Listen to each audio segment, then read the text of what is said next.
Welcome to Rem and Sam. I'm back. I am hyped. Just got off playing 3 games of college football playoff. Trust me, I got plenty of stuff to break down with that. 3 games in the road to glory mode. Such a good game. And Mm. but we are right now live watching the Alley Cats taking on the Radicals. I believe they are in Madison. This is the UFA. Hmm. The two teams are fighting out for the last spot in the Central Division. And Rem, I mean, I didn't think we'd ever get to this point where we're live watching a playoff game, you Hmm. know, to potentially, for the playoffs. I didn't know. I mean, Alley Cat 6-5, Radical 6 7-4. It's going down right now in Madison. Ultimate Frisbee, baby. We're all in. I'm watching this game right now. Shout out to Sam. He slid me the login for his UFA. I don't know if we want to expose ourselves for password sharing. I know it's frowned on these days, but like you said, we're locked and loaded with the Ultimate Frisbee game in the background. You said that Madison is also in potential playoff contention here because the Alley Cats is what's got me interested. And like you said, they're battling for the last playoff spot, but Yeah. the Radicals are also on the playoff line. So right now the Radicals are ahead 7-4 with a 7-4 record. But obviously if the Alley Cats, tie up the records here with this win, I think they have some tiebreakers beating them and all that to sneak into the playoffs and play the Chicago Union, I believe, or maybe the Radicals would still go in. I'm not 100% sure. We need to get IT on this, but either way, the Alley Cats are fighting for their playoff lives. That's what matters. And it's a close game right now. The Alley Cats are down 7-10, but it's Frisbee. A lot can change in a half. There's plenty of time. A couple drops here, couple breaks there, and yeah, it's over. It could flip the game real quick. Do I secretly want the Alley Cats to not make the playoffs, and now all of a sudden it's just the wind chill in the playoffs? And now I'm just staring at the wind chill Well, they're for the not rest of the taking the wind season? chill. Oh, so you don't want an Alley Cats versus wind chill situation because if the Alley Cats win a playoff game, they will be facing the wind chill in that I'm just saying second I game, enjoy watching the divisional wind game. chill when they play. They're a fun offense. That's They're, crazy. very vertical. I don't know what the correct Frisbee terms Yeah, are, but it's a very down the field, very aggressive offense. So it's a lot of big plays, a lot of highlight level stuff. They were running highlights during the halftime of this game, and a couple of them were wind chill highlights. Shout out to Klein. yeah. What's the name of what's the position for throwers? Like what's the position called? The Handler, quarterbacks? The a handlers, handler. yeah. I'm pretty sure he's a handler for Yeah, the wind chill. I always enjoy watching him handler play. one. So I don't know if I'm having a conflict of teams here. I know that the Alley Cats have been the pursued Hmm.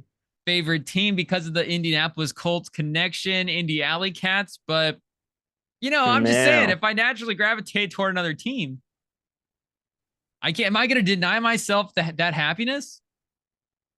hey, look, I tried to tell Minnesota is a better team. Minnesota is really fun to watch, and coming out of half, it looks like the Radicals have actually taken a score. So right now it's 11-7. They're pulling down to the Alley Cats, or actually, my stream didn't update. Shout out Cam Brock for getting Yep, another score, all-time score in the UFA. So it's actually 8-11.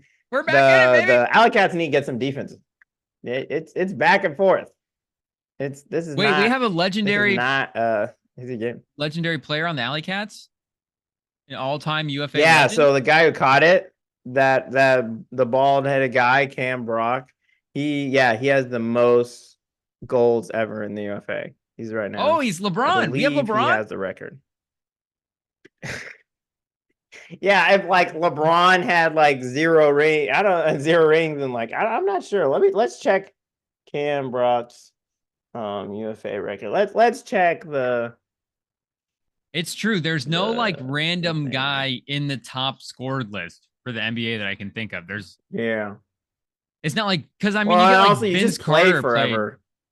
but like Vince Carter played for a long time, Yeah. but he still wasn't able to top like, he still managed to get like, Kobe, even like Carl Malone is still going to be like a Yeah. top 15 top 20 guy. I mean, Brock's been in the league since 2012. You know, he was born in 1988, so that means he's how old? I can't do math right now.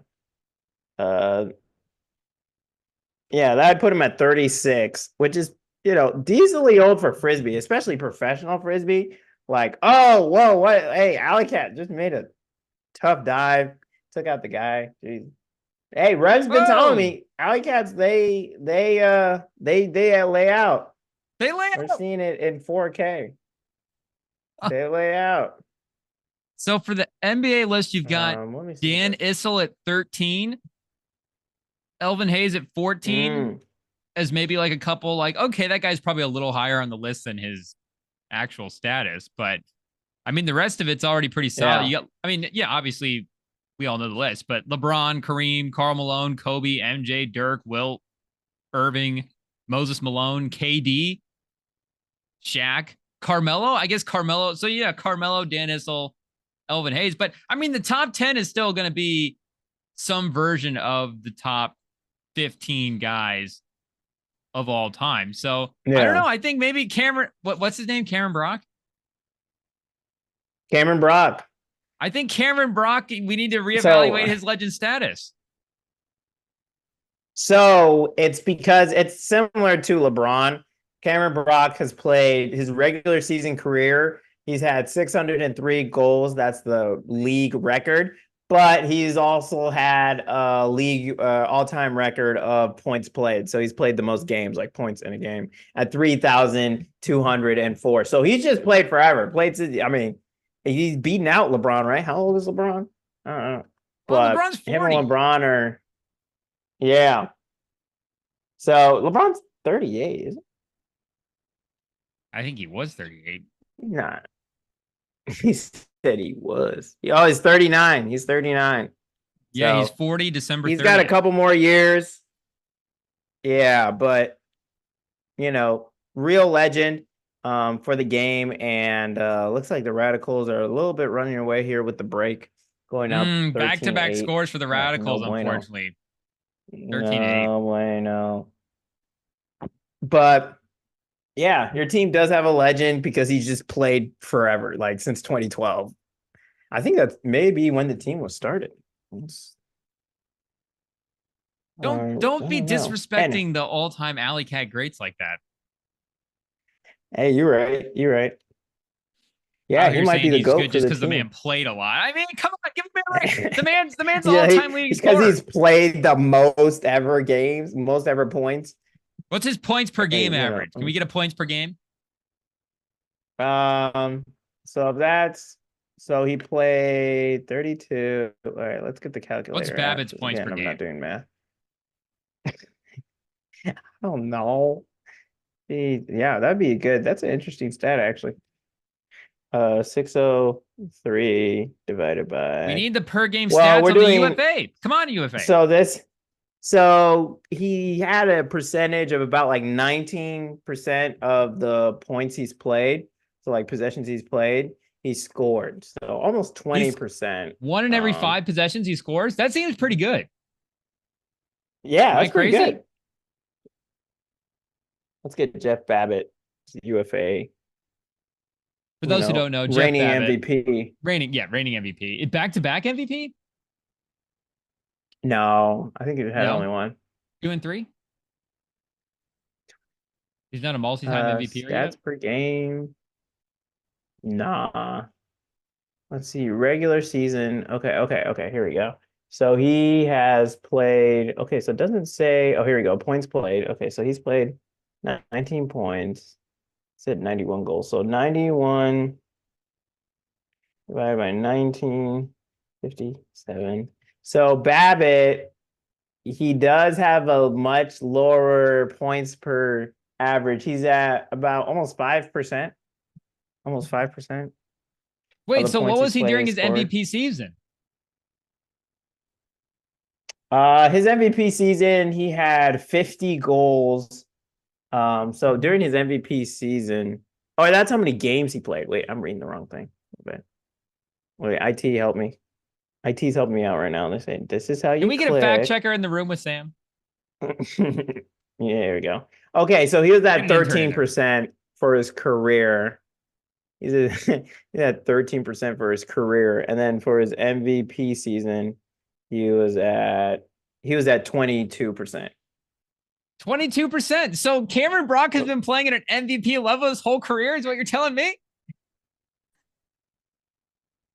He's averaged out almost a career level for his whole career. Yes. Get the man a gold Yes, jacket in right terms now. of skill Put him in production. the Hall of Fame. I'm gonna call the statue makers right after You this know. game. I mean, this is gonna be incredible.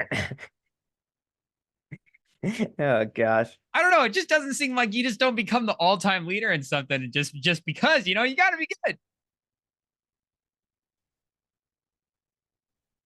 Gotta be good. Hey, No, I don't. Yeah, that's insane. That's insane. Look at us, advanced stats. We got advanced stats. A UFA better call us. Like, who's doing the stats sports like us? I'm just saying. No one. We're definitely the only ones Right breaking now, down Alley UFA Cat's stats. defense. Right now, Alley Cat's trying to turn up the pressure on Madison. We'll see. We'll see. They're trying.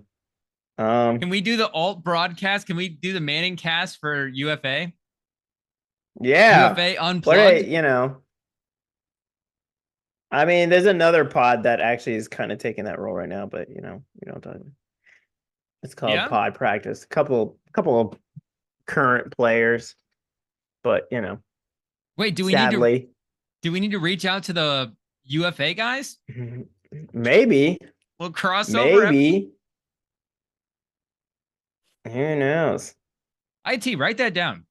Who knows? That's crazy about Cam Brock. I just knew he had a lot of points. I didn't know that's a pretty good clip. Almost 20%. 19, 18, 19. He's a legend. He's a all-time legend. great Cameron Brock. He's a legend. Well, there are some teams playing right now with a whole lot of all-time greats. Team USA basketball. The men's team had a couple of tune-up games this past week. Rem, I know you saw some highlights. I don't know. What was your overall thing? I mean, are you loving this Curry-LeBron bromance?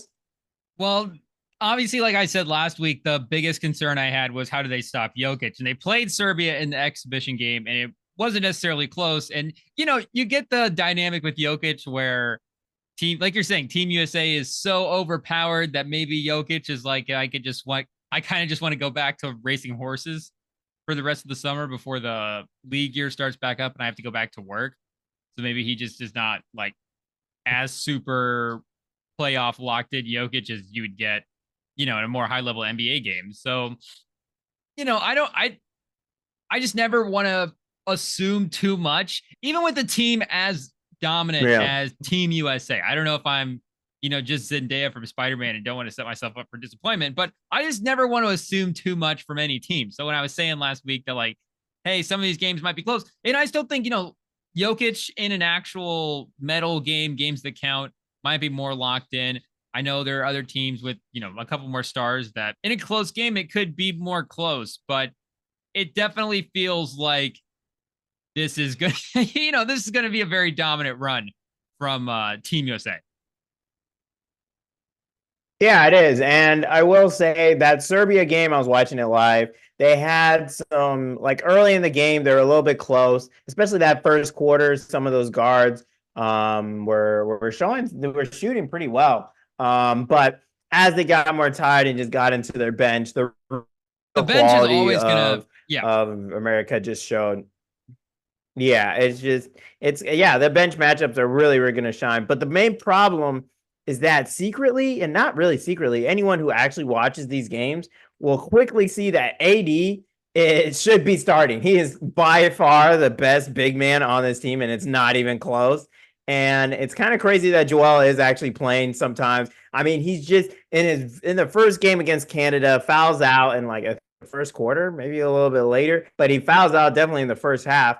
And then AD just comes in and he just dominates the boards. I really think if there's a revelation from this whole thing is that 80, I mean, there's a reason why LeBron wanted to trade for him and all those years, why they want to ring, why he's so great, when he's healthy, when he's locked in. And yeah, I don't understand why Embiid is starting over him. And I think Curry, like I tried to tell you, Rem, Curry, like his size is kind of getting beat in some of these matchups. If he's not on point of three, it's a little, it's getting a little iffy out there. But it's still Curry. Curry's going to, of course, play him. But I do think that I don't understand why Embiid is starting, and Ant might be the number one option on this team. Who knows? Yeah, I mean, our bench is what? Anthony Edwards, Bam. I mean, like you're saying, Davis has technically been off the bench for the first couple of games. Tatum's been starting, right? Tatum's in the starting lineup. Yeah, well, yeah. So, but our bench could be our starting lineup. Our bench is probably better than the lineup we sent out for the 2020 team. I guess we had KD on that team. Dame was. If Bam is shooting threes. It's the thing Bam is shooting, he's shooting threes. It is interesting. He's starting to shoot. What do you think about that? Do you think that's real? Well, the international line is a little bit closer, so maybe that affects it a small bit. We know like Carmelo was always a much better 3-point shooter on the international stage than he was in the NBA, but. Yeah. Even if these games where the starting fives are going to be equal in the plus minus, the bench is going to be the thing where those minutes are just going to be hard for the other teams to win. I mean, look at Team Canada, which is another like super, really, it's another team that's stacked with a lot of NBA players, and their bench. I mean, their starting lineup drops off to the point where they had Dwight Powell at starting fives. It's like, their bench is not going to have Anthony Edwards. Anthony Edwards might be the MVP of the league next year. He's off the bench for this team. It's just those are going to be the minutes that are just going to be hard for the other countries to overcome. Yeah, but I mean, I do love the aggressiveness that I see from Man. I think he'll be the young player that will really take a jump from this, and I don't think that's really a hot take, but I do love seeing Bam shoot threes. I think that's a little that is an interesting little note from this that is ongoing, that he has the green light. But just for the history books and for historical sake, I do also love seeing Curry and LeBron play together, seeing the matchup. It's just the greatest shooter with, in my opinion, the GOAT. It's tough to hate on that. And so seeing that actually happen out there, it's going to be interesting seeing some of these games.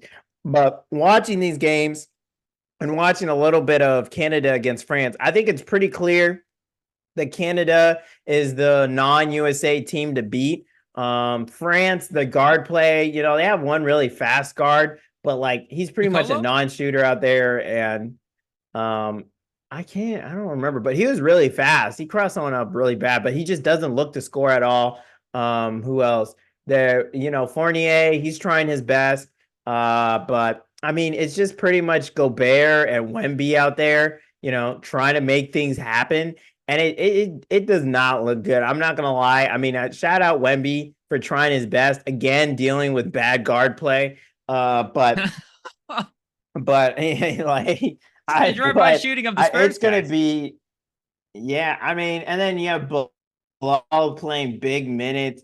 It's tough for France. So they'll have the home crowd, but it's tough. And of course, like we mentioned with Serbia, their bench just can't compare. Their shooting's just too unreliable to really work with Jokic. I mean, Jokic is a great passer, but it doesn't really matter if you're passing the ball out if no one can make a shot. So I mean, they give them credit. They were actually in the lead. They had a strong lead, in the 20s and 30s of that game. They had a strong lead pretty deep into the game against USA, but once USA pulled away, it wasn't even close, and there was no way Serbia was going to catch up. So I think USA is miles above everyone, but I do think the gap between them and Canada is like a mile and a half.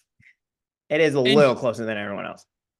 And just the fact that at any point, just the five guys that are out on the floor are so good. It's like the fifth guy on the floor, the one-on-one ability of that guy at the end of a shot clock, where there have been moments where it's like, wait a second, Tatum is the bailout guy on the court, and now Tatum's got the fifth best defender on him, and he's going to go to his little spin move and just get to the rim whenever he wants. So I don't want to just do a complete 360 from last week and be like super. Obviously, if I had to pick, I was going to pick Team USA to win. But again, I just, didn't want to be overly confident about anything in particular. But I feel like these games, like how much stock percentage, whatever do you put in these games compared to real games? Because I do feel like, I don't know, this was like 75 to like this was pretty close to, I think, what we were going to get in Olympic competition. Yeah, I put a decent amount of stock in it. I do think, KD's going to matter. We'll see if he plays against South Sudan this weekend, but having him, the Olympic all-time scorer. So he The loves the Cameron Olympic Brock of stage. Team He has USA. shown up for, I know, some would say. So he's shown up for this team on that stage. And so obviously having him as another shooter, out there, put him in the starting lineup, put on the bench somewhere. I mean, KD, LeBron, and Steph, like, what are you going to do? So I definitely, I think he's a big factor just because I think it just opens up the floor so much. And, this is a no brainer, but I love Tatum. But KD's shooting is just something that, Tatum's just not at that level. And this team needs spacing. I think for Embiid to really work, this team needs spacing. And Embiid and Tatum, in my opinion, don't really work together. I think they get into each other's way. I think it clogs up the area a little bit. So I think right now, this team kind of needs KD more than he needs Tatum in that starting lineup. But we'll see. I mean, that's I think like really starting early on, and then maybe later in the game. I understand keeping Tatum's minutes the same. They need that defense, but I think obviously having KD there would help a lot. But we'll see. I mean, maybe I think the main thing is I feel like the starting lineup needs a little bit more shooting. And I don't know if that means switching out Devin Booker in that starting lineup, putting Booker or KD, but they need a little bit more shooting in that starting lineup where they don't have to rely on LeBron and Embiid to space the floor as much. You just switch Booker for Holiday. I know that doesn't fix your shooting exact issues, but at least you ramp up the defense and sort of the off-ball playmaking a little bit. And if you had to guess, would you guess Embiid's just out there because they can afford it and just to see, just like as an experiment for these exhibition games? Because like you're saying, with the way Davis has been playing, and maybe it is that they just can't afford it to bring him off the bench. Team USA is too good, and they can finish the game with whatever 5 they want. But do you think they're just doing it because it was the exhibition and because they just wanted to try to get that lineup to work if it was possible? Like, is that Embiid's not going to be the starting center in the actual Olympics, right? I don't know. I mean, there is like respect that you have for like different players. And so it's like, oh, you should have, there's respect you have for certain players. So it's like, realizing, Embiid is as an MVP. And so, whether having him play in that game or have him start is like, the what they needed to give him to convince him to play for the team, kind of thing. But yeah, I mean, I hope not. I really hope not, but we'll see. I mean, it's one of those things where, of course they had to negotiate with Embiid to come and play, convince him. And maybe that was what convinced him to play was starting, which, kind of makes sense for an MVP. I could definitely see. I don't know. Do you think promising him in the starting lineup for sure? Yeah. How much better do you think France would be with him on there? To have him and Gobert and Wemby. I mean, I feel like France just needs another too good much player, size? right? Nah, they just need another good player. Of course, you got to take Embiid. Yeah. Wemby's too versatile. He can play with anybody. Who knows?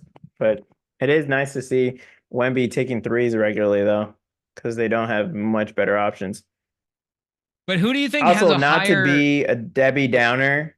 Go ahead. But yeah, Radicals just took an eight score game to end the third. 18-10. It's tough. I don't know. Oh, trust me, I'm going down with the ship. Miracles do happen though. It's still on. It's still on. Jeez. It's gonna All happen. right, what We're were you gonna saying? Sorry. live watch. We're gonna live watch the Wet and Gale breakout performance right here in this fourth quarter. He's gonna. You're saying 4 goals, 4 blocks. Is You're it so possible to close like to that block, that get a last pick one. six? Can you like block it and run it back? You can't run it back, but you can block it and then be the one to score it. Go They deep. call it bookends. They do like the ears thing. Yeah, so you would like do a run through block and then keep running and go deep and they chuck it up to you. And then you can do, I'll show it to you real quick. It's called bookends. So they do like that. I think it's like, Oh, okay. Yeah, I saw a guy doing this earlier. I yeah, looked over and he just yeah. scored. He was doing Yeah, this. it's like you kind of cupped. It's kind of cupped and you like have it facing out, but it's called bookends. Yeah. Okay. Yeah, I think Wet and Gale gets a couple of Yeah. bookends, Okay, okay. a couple of big Who steals. knows? Two-way player, two-way star. This is Hey, going to well, be if he wants one to of the play in the early scenes of playoffs, the he documentary. got to do something. Right here is Oh, the Doc. score. That was one. There we Wet and go. Gale, 30 for 30. But who do you think has a higher standing in the league right now, Embiid or Davis? Because Embiid definitely like he has that MVP, but do you think that MVP, because Davis has been around a little bit longer, so I don't want to say he has twice as many All NBAs, but he's I think has a considerable amount, a couple more All NBAs, a couple more All Stars as well too. So do you think Embiid's MVP sets him apart from Davis that much more?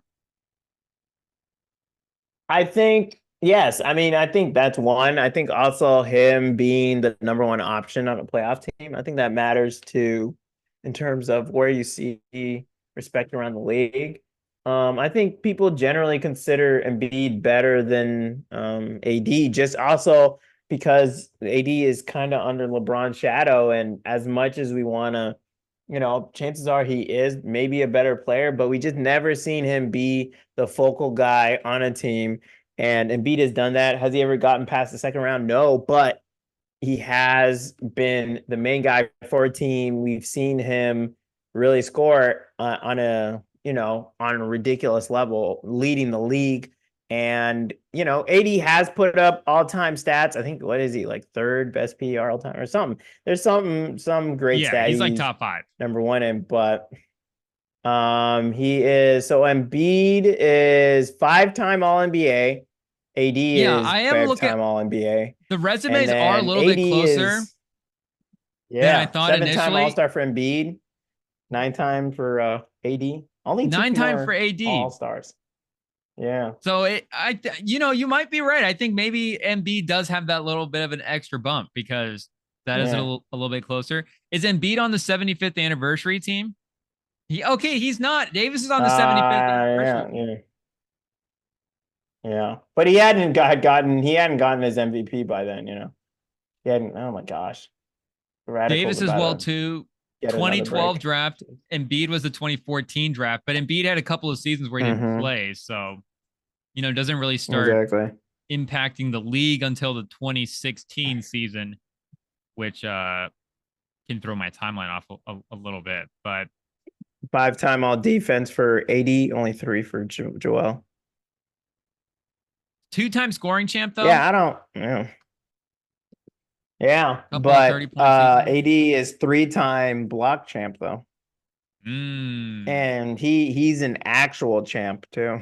Like that's the tough. Embiid the last I mean, 6 it's seasons. just one of those things. 29-11.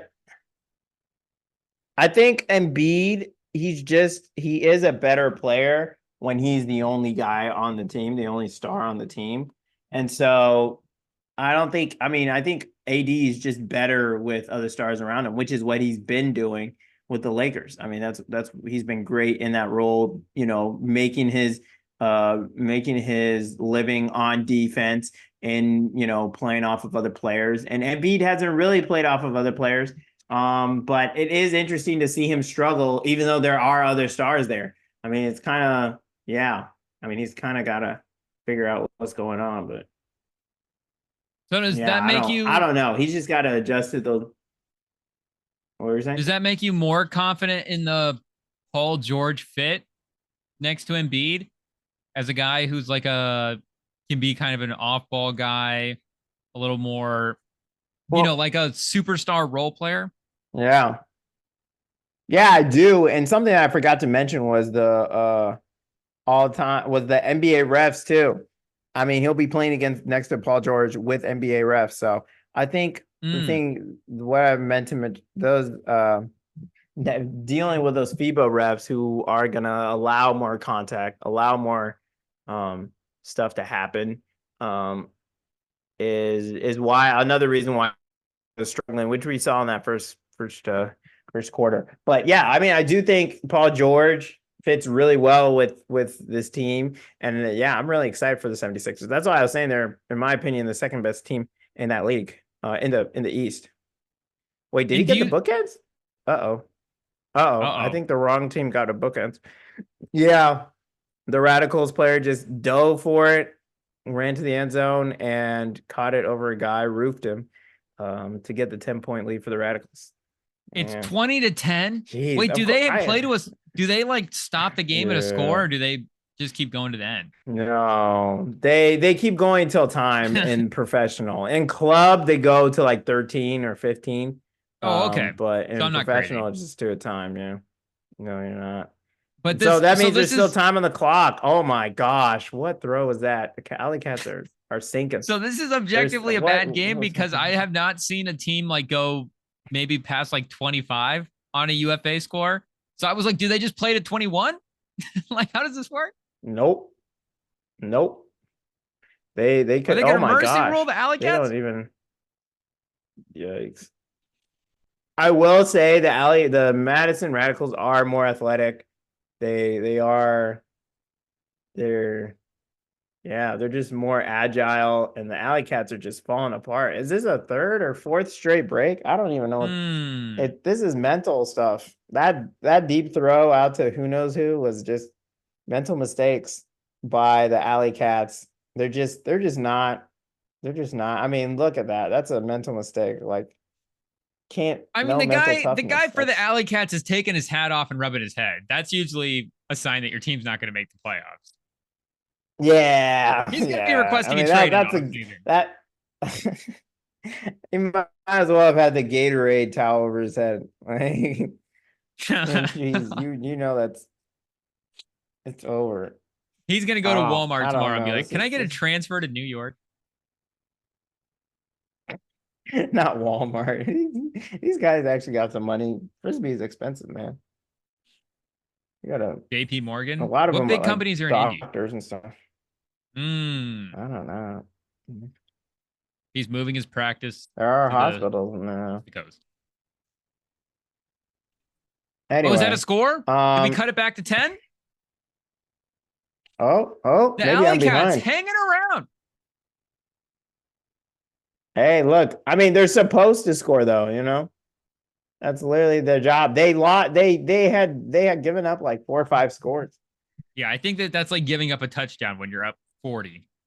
Yeah. And that was a really tough pass. That was jeez. Anyway, there's always hope, I guess. Is there any other teams that you want to talk about in Olympics, or I don't know, have you been watching France at all? The streams are on NBA YouTube channel. Are they really? For I'm a France. bad Yeah, fan. for France, they've been streaming them. Yeah. Wow. You mean I've been Fake watching Summer fan. League this whole time? I could have been watching Olympic exhibition games. Yeah, you can watch that game against Canada. That's what I was looking at What a earlier today. disaster. Are they playing anymore? Or are they wrapped up until the actual start? The Olympics start I don't next know. Friday. I think their first. Yeah. Are we going to be I think live there's one watching their more first game? game. Maybe. They have at least I know USA has at least one game, so I'm assuming everyone else is playing at least one. Since it's a week, I mean, you can squeeze one more in there. Oh yeah, there's the South Sudan game. Okay. I don't know why the heck they're playing South Sudan, but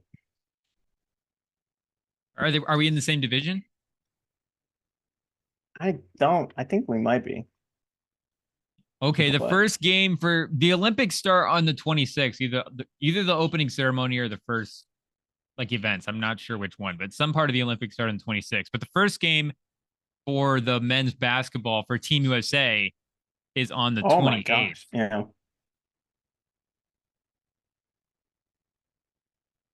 But their next game is a showcase game against South Sudan. South Sudan, fresh off a win versus Portugal.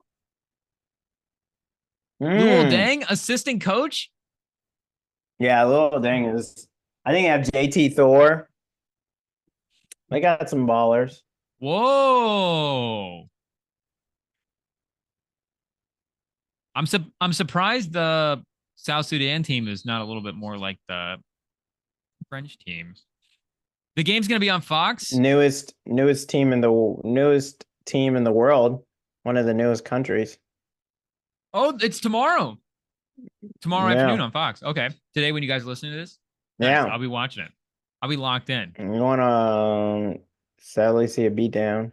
How long do you think I'll be watching this game for?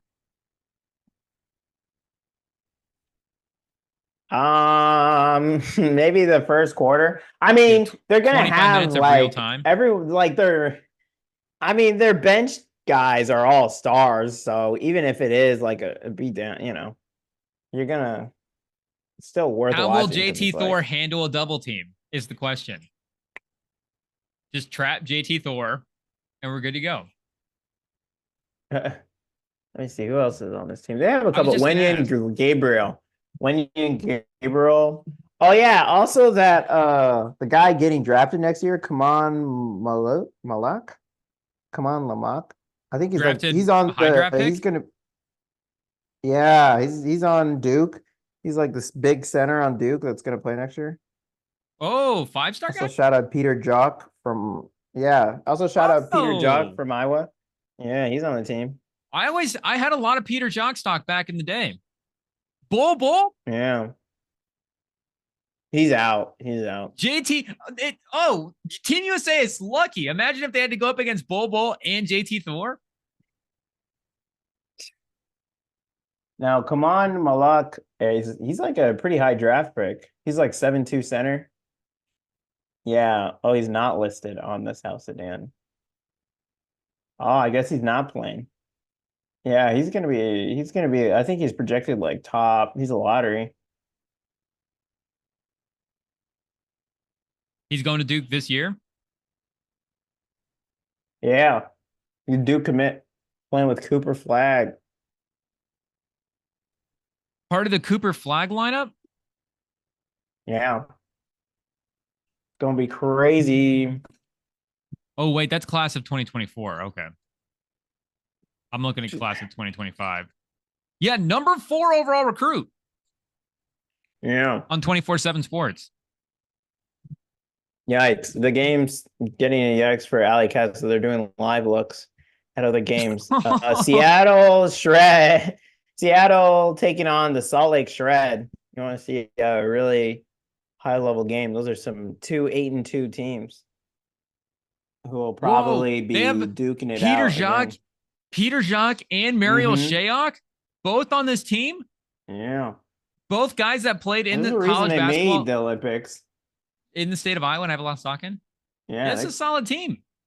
Yeah, they're not bad. Like Olympic basketball wise, like they're not a bad team. Like give like a couple of years, Peter Jog, if he gets better, this team could make some noise in a couple of years. Bull, the original Wemby. The first to do it, according to Shaq. Exactly. Wait, I don't see JT Thor. Am I stupid?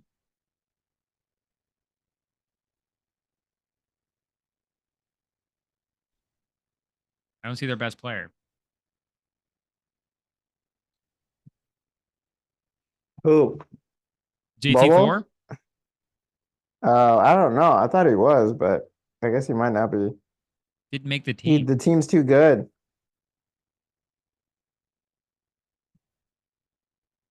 They only have one guy. They only have one guy under 6'5". Is there a national team you think you could make? That I could make? Well, that's a good question because I mean, is it a national team that's playing in the Olympics? Because if that's the case, then probably not. But are we playing in some of the qualifying tournaments? Yeah, I don't know. Fighting for it. like, so my mom is actually from Honduras. So Honduras never ever Mm. has had a, any sort of basketball history whatsoever. I don't know if I can't think of any guy that's ever Mm. been born there. So could I make the Well, you Honduran could play national there. team? There is like a Exactly. 2% chance that I might be able to make the Honduran national team, but there's like a negative 100% chance that that team is actually qualifying for the Olympics. There's just no way. So if you're actually You could considering, be third guy off the bench, third string. oh man, now I was thinking, I was like, well, if I'm the Honduran national team, I could start, Okay, okay, okay. Let's see. Honduras national team. They Do they gotta have a have basketball tryouts team? sometime. They have a national football team they're talking about, like soccer. Soccer. Yeah. Soccer is big over there, obviously. Central American country. It's going to be the main Okay, let's sport. see here. And even still, it's not like a super rich soccer history, but it's been in the Olympics a couple times. I think it might have been there last year. Yeah. Yeah, I don't recognize any of these names. Jeez. Forbius, Forbes Francisco is their leading scorer. This is from the World Cup 2024. Let's see here. Let's see Were who they their leading scorer is. were they in the tournament? Francisco. I guess they were trying to qualify. Oh, no, that's Francisco Garcia's. Francisco Forbes. Yep. Plays for Honduras. Um, Played on their under 16 team. Yeah, looks like yeah, averages 9 points, 6 rebounds, almost an assist. 9 points a game, and he's their leading scorer. Yep. I might have to send some emails. But you pull a J. Cole and go to the middle of nowhere and play some basketball. I mean, the next Olympics are going to be in the U.S., right? I don't even have to go overseas. I mean, Yeah. I will for the tryouts and stuff, but for the actual tournament, for the Olympics, my family will be in the States.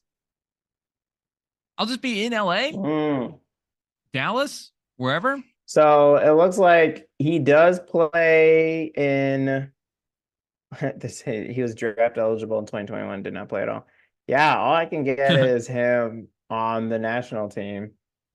2 games. Yeah, they had 2 games against Costa Rica and El Salvador. He's 6'6". The Latin basket does confirm he is not in the Hall of Fame. What what Hall of So Fame? yeah. The Basketball Hall of Fame, the Latin Basketball Hall of Fame, the Honduran Basketball Hall of Fame, his high school Hall of Fame. Yeah. Let's just say, yeah. It's not. Anyway, you got a chance. They're not the worst Hmm. basketball country though. They're on the FIBA World Rankings right now. They're ranked Yeah. 114 out of 160. So Okay. So there's they're on still the some come other up. countries. That's a good, you said 114 out of 170? 160? So that's 50 teams that are worse than them. That's not bad. Yeah, they're out of the Quick bottom math. quarter. They're not a tanking You team. know. Yeah. Maybe they should tank. You're in the middle. You're not doing anything. There's a couple other countries that, Um, like you're saying, maybe I even have a better shot if I can work some magic. Vietnam, Vietnam, yeah. Nam, bro. go join the Nam I team. can't even find videos of this dude, man. I don't know what Forbes would be doing.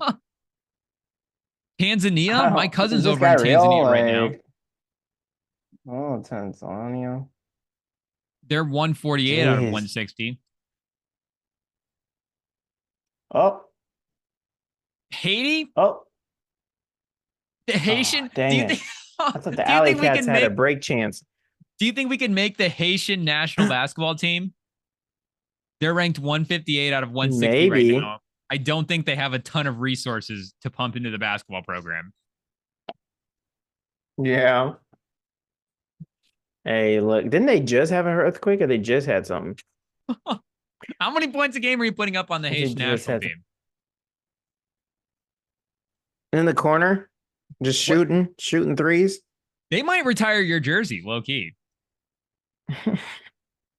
Turn my chest. You might become like a legend Oh over my there. gosh. St. Lucia, 153. Mm. Hey, but then right after practice, you're in St. Lucia. That's not a I was bad going to say, deal. have you ever seen pictures of St. Lucia? I think we found the spot, the St. Lucia national basketball team. You know, Stay tuned for 2028 when Rem and Sam maybe are we'll coming to you live from St. Lucia. run into my boy Drizzy. Is Drake hanging out down there?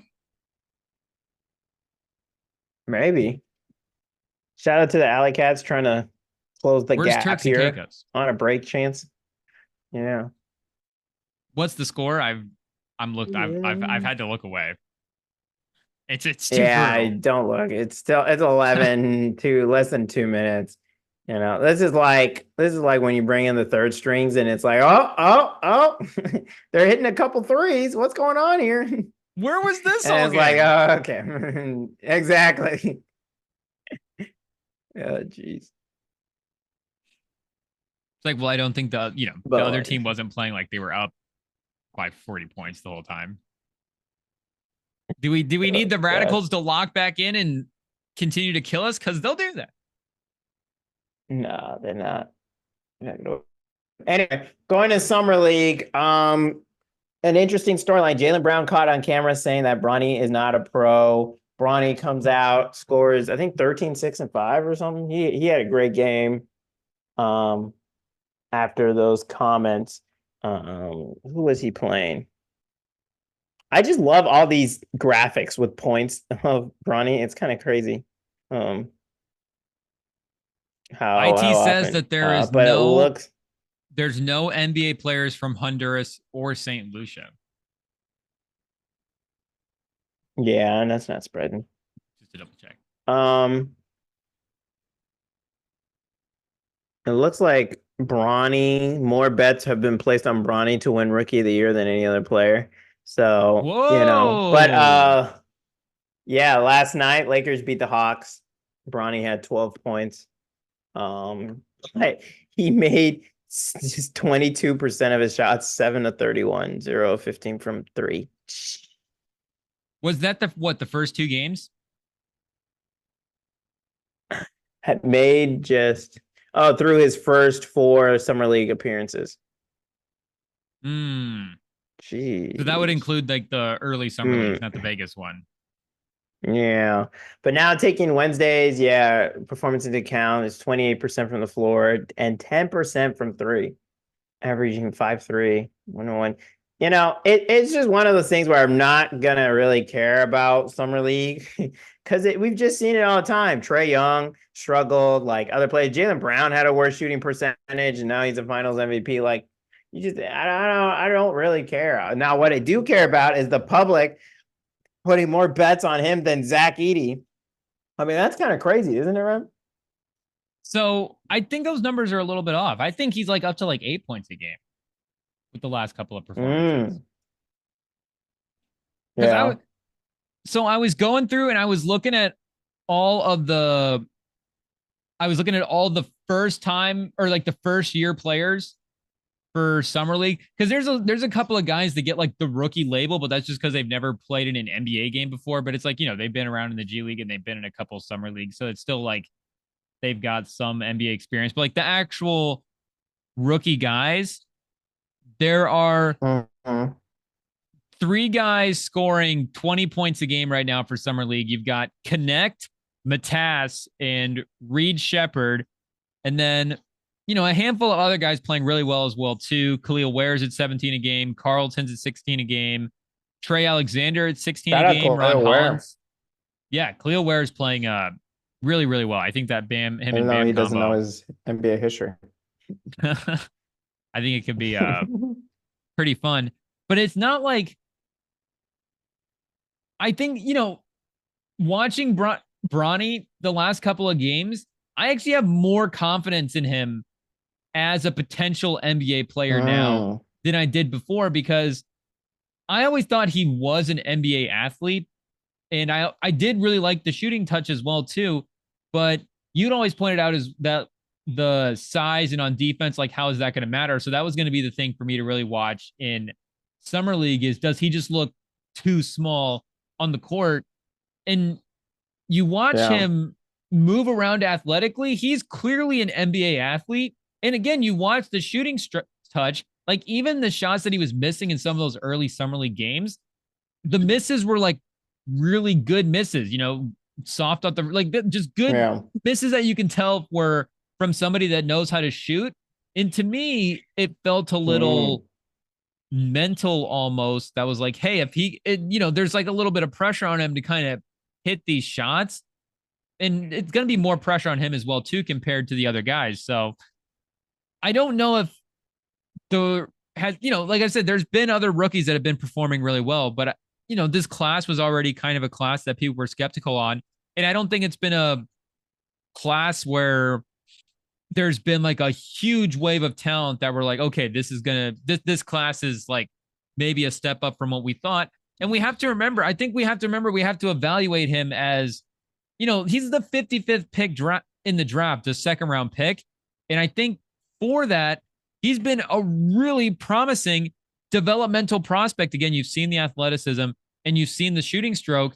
And when you look at the way the rest of the other guys have played as well, too, I think he's very much shown that he's in the mix because I think the conversation with them can kind of be mixed up as well, too, where you've got people saying, oh, he doesn't belong in the league or whatever. He's not an NBA player, but also you expect him to be putting up 20 points a game in summer league. Like, like what do you want from him, especially early in these years as he's trying to get his footing under him as an NBA prospect. So I think to me, he's proven that, and I don't want to say this to sound disrespectful, but like to me, he has proven that he is absolutely worth like that 55th pick in the draft. Like he's shown all the signs of a developmental prospect that you would want, the athleticism, the shooting. And you can see that he's starting to put him together as well, too, the last couple of games. Yeah, no, I mean, I will say I have heard the argument, he's the 55th pick. But, it doesn't really matter when you look at the kind of contract that he's getting, fully guaranteed, paying a guy that much money. He might as well be a lottery guy. And the problem isn't so much how much he hasn't been scored, but how many shots he's taking.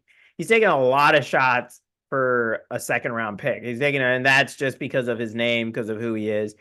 And, of course, there's some enmity against him for getting his position because of his dad. He has worked, he has shown talent, but to get that good of a position was definitely because of the James last name, especially when he has teammates who had better seasons and didn't even come close to an opportunity like him. And so when you combine all those things, I think that's why you have people who, are kind of looking down on him, kind of, having issues with him as a player. But in terms of him being a pro, I'm not sure because Summer League is just so tough. I mean, once he plays in an actual game, he's not going to be taking nearly as many shots. And we're going to have to see if his efficiency increases because it just has to. I mean, there's no argument about it. He just has to be a better scorer, a more efficient scorer if he wants to have real minutes in the league. And so hopefully it works out for him. But, and shout out to him for making it happen for a game. And I'm not actually taking It's a any couple of stock from games. any of these summer league games. Yeah. Well, we read off. I mean, the past four, he's been pretty inconsistent. I mean, sure, he's able to get like double-digit scores, but I mean, it's pretty easy to do that when you're taking like 20 shots. When you're taking a lot more, when you're taking quite a few shots for summer league, and so I just really hope it does work out. I kind of just want to see what role he's having on the Lakers. Like, what is he going to play? Is he going to be doing Thanasis minutes, only playing a blowout and every couple seconds before a half? Or is he going to be coming off the bench? Is he legit? Or are they going to like mess around and have him start a game? If it is an 82 game season, who knows? So I don't know. That's my main question, because I think that obviously is going to matter a lot for his development and what it's going to really look like playing next to his dad. So in the Atlanta game 2 games ago, he was 5 for 11 from the field, 2 for 5 from 3. And then in the last game they played, he was 5 for 10 from the field and 1 for 3 from the 3-pointer. And you're right, he is, taking some of the more shots amongst the team. But like, who else on this? we're talking about this summer league team like it's a real team, but like, who else on this team do you want taking these shots?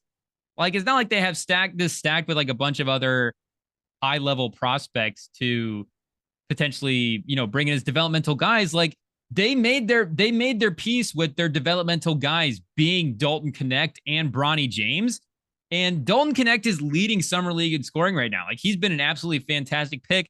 And the other thing that I think that people are just not gonna, well, I shouldn't say that, but the other thing that should be acknowledged with Bronny in summer league is he is getting better as we're watching him. Like, what more do you want from a player in a like? This is what this time is about. This is about developing. This is about getting your feet under you. And again, as a second round pick, we don't really expect any second round pick to step in and be like a rotational guy right away. Like, there is some process of bringing that guy into the fold and working him into the lineup. But you make a great point by bringing up the contract thing, because he is getting paid like a first round guy. So maybe we do have to think about him like a first round guy instead of a second round guy. But even so, he's getting paid like a guy at the end of the first round, like the 28th, 29th, 30th pick. So I think even amongst some of those guys, he's been pretty fine. And even the guys that are in like the 14 game, 14 to 12, 13, 14 point a game range for summer league, like a lot of them, it's more just a basis of the amount of shots they're taking, very similar to Bronny. Like, it's not like these guys are putting up these numbers with super great efficiency. So I think for a guy where people are like, hey, he shouldn't be in the league, to where now we're 4 games into the summer league, and I think he's showing very tangible things that is like, yeah, that athleticism, that can be in the league, the effort, his wingspan, you can see it when there's like passes into the post, and just, he's gotten some foul calls, but just the way he's able to get his hand in there and kind of bat the ball away. Like, I think he's going to be a valuable rotation guy. Like, if he continues to work, whatever the peak version of him is, it's a valuable rotation guy that gives you good defensive minutes and that gives you good shot making. And I think as he gets more comfortable and as we see his confidence grow, I think even in this summer league, we could see him have a game where he could really put the efficiency pieces of it together as well. Yeah, and I definitely think that he is a NBA player. I wouldn't come on here and say he wasn't. It's just, Bam, look at that. Yeah, he is. But I just want to see what kind of role he's going to be given. I just have a question mark around him in terms of this season. I mean, I think he definitely is going to play with his dad. He's not going anywhere. But of course, there's going to be the first take, middle of October. Should the Lakers trade LeBron's son or something like that? But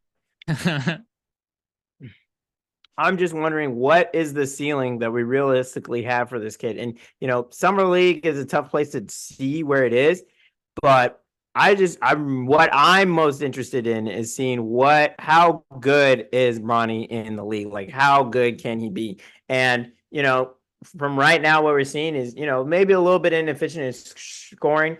He is improving, like you mentioned. He is getting more comfortable, which is great. I'm really happy to see that. But is he an off the bench guy? Like, how good do you think Bronny? What is Bronny's ceiling? What is the best case scenario you could see for Bronny James Jr.? Well, this is where you need to be honest with yourself, because before the draft, maybe I'm not remembering this properly as well too.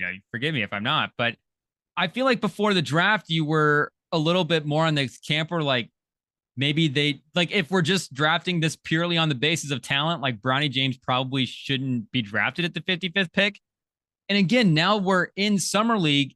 And the conversation has moved to, well, how good can he be in a rotation? So he's already made the improvements enough to overcome that narrative that he shouldn't be in the league. So I think, the whole thing with investing in Bronny is he's an incredibly hard, like, yeah, he has the talent as well too, but he's also an incredibly hard worker. And we're all, like I'm saying, we're already seeing that hard work pay off in summer league. So I don't really know what the ultimate ceiling is for it. Like, and I don't like want to put a cap on it as well too, and say again, like he's going to be the exactly seventh man on a team or whatever. But I think that's very, very realistic from some of the stuff that he has shown. And I, again, just very much believe in Bronny's work ethic and his ability to improve. And as he adjusts to handling these narratives, and I think as he stops caring, it'll be part of it. But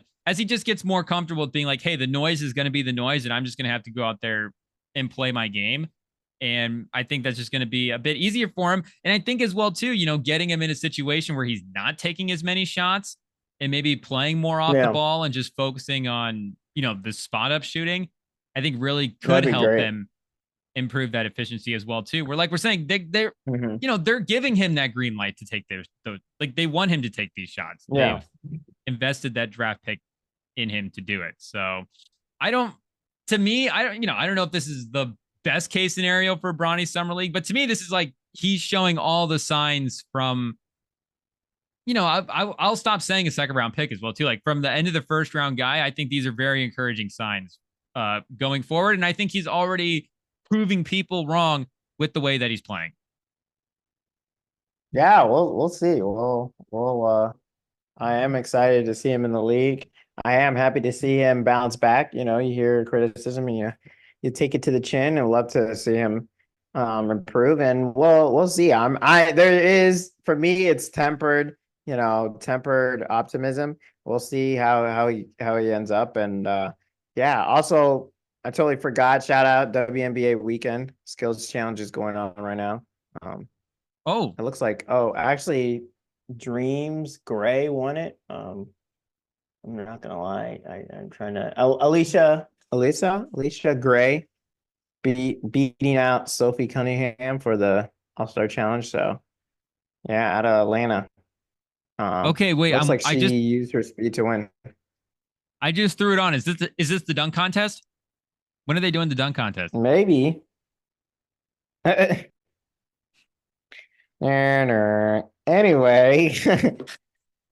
Are they gonna lower the rim? What is it, the Bryant? I love that they're just doing a 3-on-3 game. No, this is great. This is what, select team versus Team USA. Yeah. This is the 3-on-3 team that's going to be at the Olympics. No. Yeah, it's a 3-on-3 Team USA team. Okay, well, it's a close one right now. It's 15-15. I think they play to time or to points. Whoa, big 3 by Team USA. Yeah. Or big 2-pointer. They played at 21, yeah. Yeah. While you're watching that, I'll give my comments real quick on the college football playoff game that came out. Football 25 came out. It was a tough 3-4 day wait while watching everyone else play, but I was able to get a couple games in earlier today, and decided I played a game just to test it out, and then decided to start my road to glory career. And I'll tell you, it's as fun as it looks online. It is a really fun game. I'm playing as quarterback, and I guess some tips are, don't be the underdog. I have seen so many people. So at the beginning, you can pick how good your player is starting out, and you can be like superstar, blue chip, balanced, like kind of good, and then just underdog, like you're not that great. And people are like, it's just a go to school for 4 years simulator. Like, you never see the field, you never play any snaps. You're just, it's like 0 starts. It's so hard to start. So don't be an underdog. I don't care. I'm playing superstar. I'm like an 80 overall already. So it's kind of broken. You just start off as a 5-star? You just pick the Arch Manning pretty build? much playing for. Yeah, no, pretty much. And I'm out of Iowa City, Iowa, playing for Iowa. And we're killing it right now. 3-0 in the season. Of course, we beat Iowa State. Take that.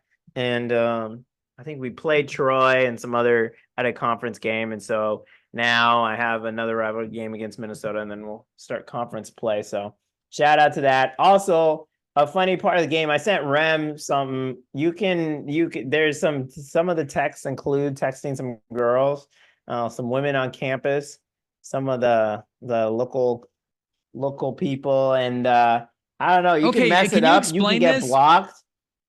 Can you explain that? Because when you sent me this clip of the guy playing the gameplay, I saw some of like they had a video of Shane Gillis and Dan Soder playing college football. So I checked out a couple minutes of that, but it was just like the actual on the field gameplay. It wasn't like any of the other stuff.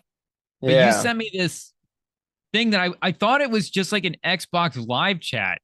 And this guy was just messaging this girl in Xbox live chat. And it was just like this random, Twitch fail, whatever. But then I saw it posted a couple of other times, and then that's actually in the game. Yeah, so in the game, to like your social life or talking to anyone, you do it through text. And so you're texting this girl, and if you text too excitedly, you get blocked. And I think it's just a joke in the game. But there is some girls who ask you out, and there have been videos of girlfriends yelling at their boyfriends that they can't go out with the magic girl. And I gotta, I may have gotten a talking to. I don't know. May have had some help behind the game. So there might have been some strong admonitions not to be messing around, not to be texting no girls. So I don't know. It's a game. It's trying to break up some couples. I don't know what's the goal here. You're like, wait a second. It's not me. It's my video game character. It's this 5-star quarterback. I'm not a 5-star quarterback. Trust me, babe. I'm not. I would never. I would never. I gotta. But with your energy points, I do recommend focusing. Oh, what? So how do you pick your school? You just pick whatever school you want to go to? Is there some kind of, can you like do like a recruiting process? Is there like a high school all-star game that you can play? No, so you don't play any high school stuff, but it is really smart in that if you play, so that's what that beginning part is how good you are. Just shows like it opens up how many teams you can play for. And then they show the depth chart on that team. So they show like whether you'll be starting, and then they show like, depending, you can pick a certain archetype. And so it shows whether you would fit with that team. And then it also shows your job security. So like, if you would actually keep your job on that team as that player. And so you can see like teams that are really good fits, but the coach may have too many players in front of you, and you just will barely get any snaps, or you have those lower teams, but then the team isn't that good. So how good are you going to be really? So one of the bigger YouTubers on YouTube, one of the bigger gamers, he became an underdog running back on Alabama.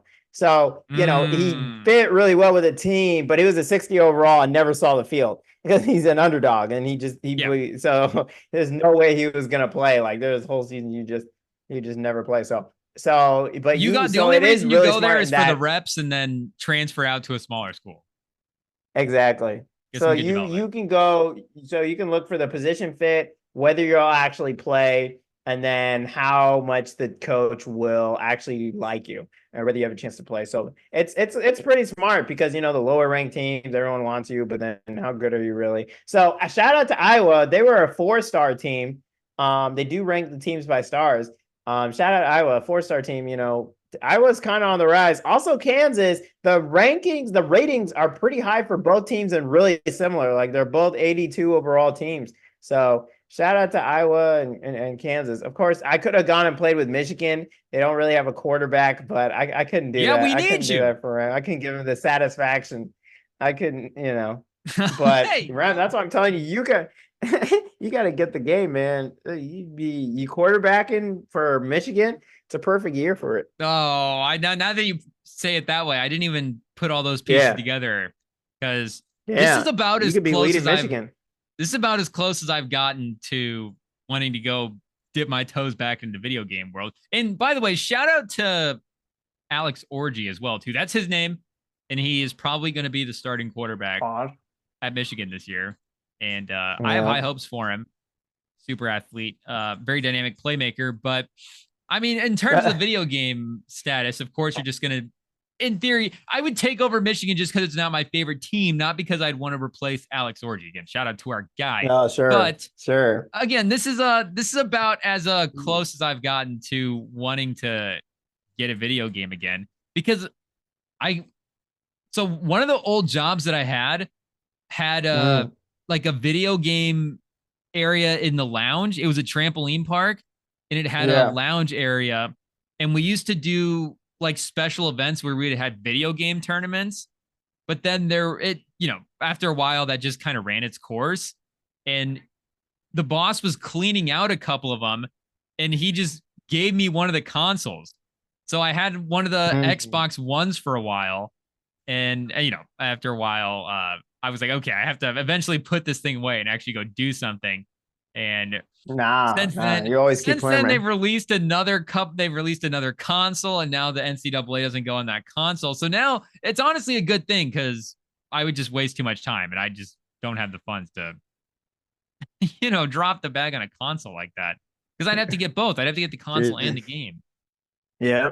And we don't have a video game lounge at the restaurant. $75 game. That's too bad. Can you let me screen share? I do have one more feature I want to show.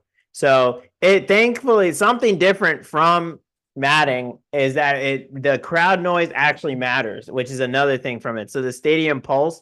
And so if it's a really good home crowd and it's really rocking, like it'll be loud, and it'll also make all your lines all squiggly. It'll mess up your team. Like if they're not composed, like it'll really mess them up. So, and this has been such a big problem that it's messed up legit players. So here's Michigan on the road against Penn State, and look at what this player is dealing with.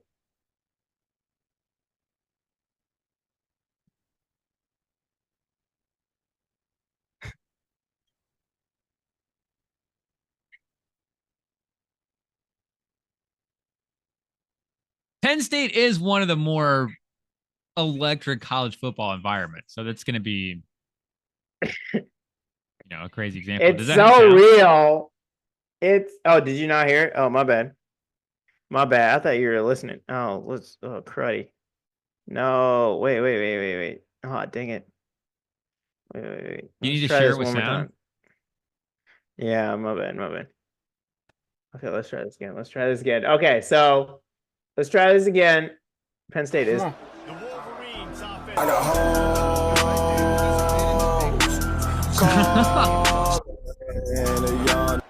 I'm not done with that shit, bro.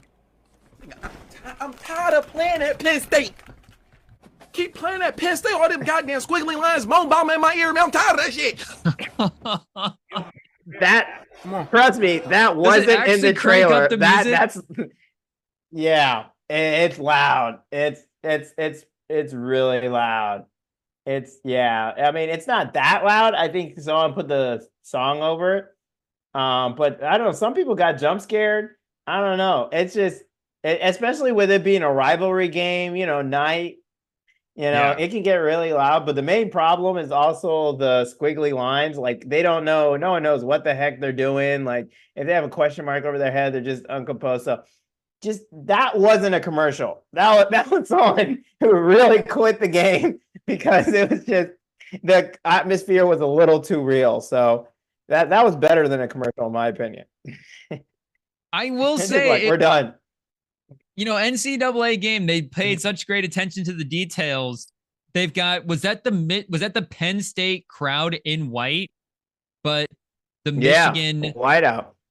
Michigan was in white as the away team. I mean, I get it because that's the away jersey, the dark colored jersey. But if it's a whiteout, I feel like wouldn't Penn State be wearing the whites? Yeah, I don't know. Both teams. Maybe that's the fault of the gamer. Yeah, maybe he didn't pick the right jerseys. Yeah, he didn't pick the right jerseys. But as you can tell, the noise got to him. He forfeited. The squiggly play art's a good trick, though. Kind of like rock the stadium. Well, they also do like question marks above their head. Like they have no idea what's going on. And the players on the field. Where have you played at so far? What were your matchups against? It's actually been 3 home games. I've not been on the road. I think our Ooh. Minnesota game will be on the road, hopefully. But yeah, we play like FSS, FCS, Western, and then when we played Troy, and then we beat also played Iowa State. And Iowa State game, we throttled them, and then they kind of came back at the end. The thing that sucks that I forgot about is how much Iowa runs the ball. And as a quarterback, you don't, or any player, you don't have much of the coach's trust. So it's pretty tough to change plays. And so you're just running the ball over and over, and it's like 3rd and 14, and you're running the ball, and it's like real life. It sucks. You're stuck running the ball. But Brian Ferentz isn't there. He shouldn't be in the game. Yeah. No, they're not there, but their playbooks are. They still have the Brian Ferentz influence. So did you build your guy to quarterback Iowa specifically? Or did you just build your guy and then just choose Iowa? No. Yeah, I built him, just chose Iowa. The field general one is like best for passing. And so I'm definitely like transferring after we win the championship. Yeah, I'm definitely transferring after we win the championship this year. I'm out. I don't know. Maybe we'll go to, I don't know, Kansas, Michigan. Who knows? We'll see who wants us. You're gonna be in the portal. Roll Tide. Kansas could be fun. Kansas, I feel like, is a little spread offense, right? Yeah, I was gonna play with Kansas, but Iowa was just a better team, and yeah, I was like, all right, I'll give my alma mater a chance. Yeah, right. You got to wave at the kids. Yeah, they had the wave in there. Yeah, you got to have the best. That's one of the traditions.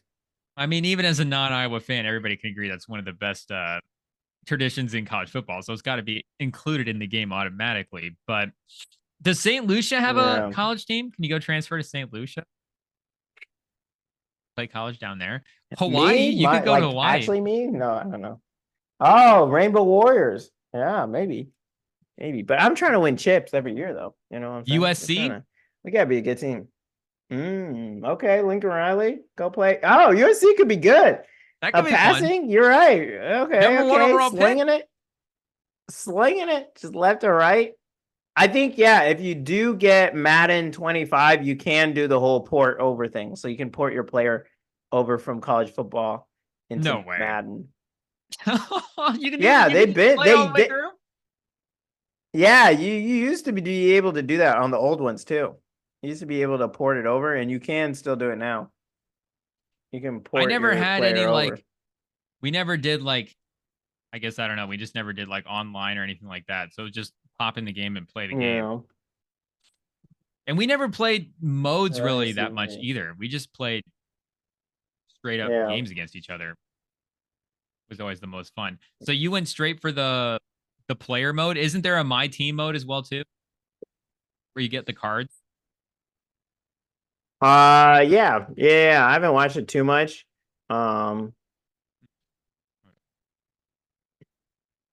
Yeah, let me see. Yeah, you can transfer Road to Glory players to Madden 25. Yeah.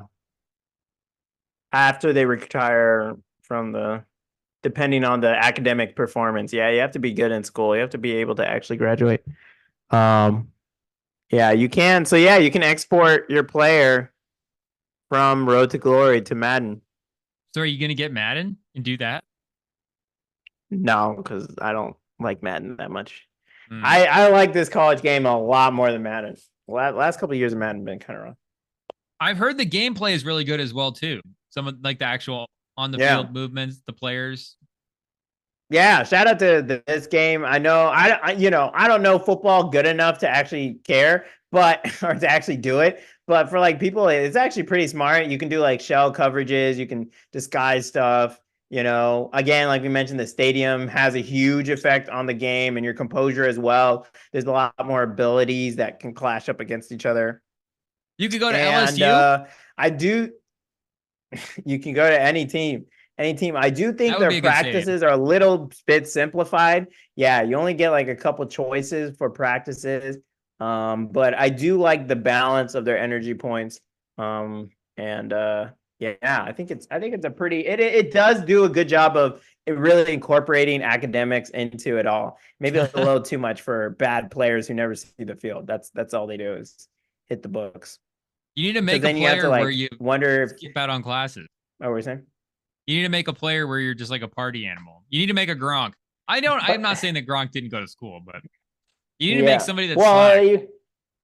You can choose if you want to like cheat on tests. You know, you can choose if you want to actually study for an exam. Like, and they're like your final for your semester finals at week 9, and your exam, your class final is at like the end of the year. Like, you actually have to save up your energy points or like figure out are you going to study? So it's pretty real. I like it. You gotta make a guy go to Ohio State and cheat on all the tests. There you go. But you get caught, and then you get kicked out, or you lose stuff. Yeah, you know? this all sounds correct up until this all sounds right. It is funny how like real players are like, yeah, underdog mode is like what 80% of football players go through. Like you can do whatever you can, and you're still not going to touch the field. Yeah, exactly. You're not going to touch the field. Like, and for people complaining about it, like that is how it is.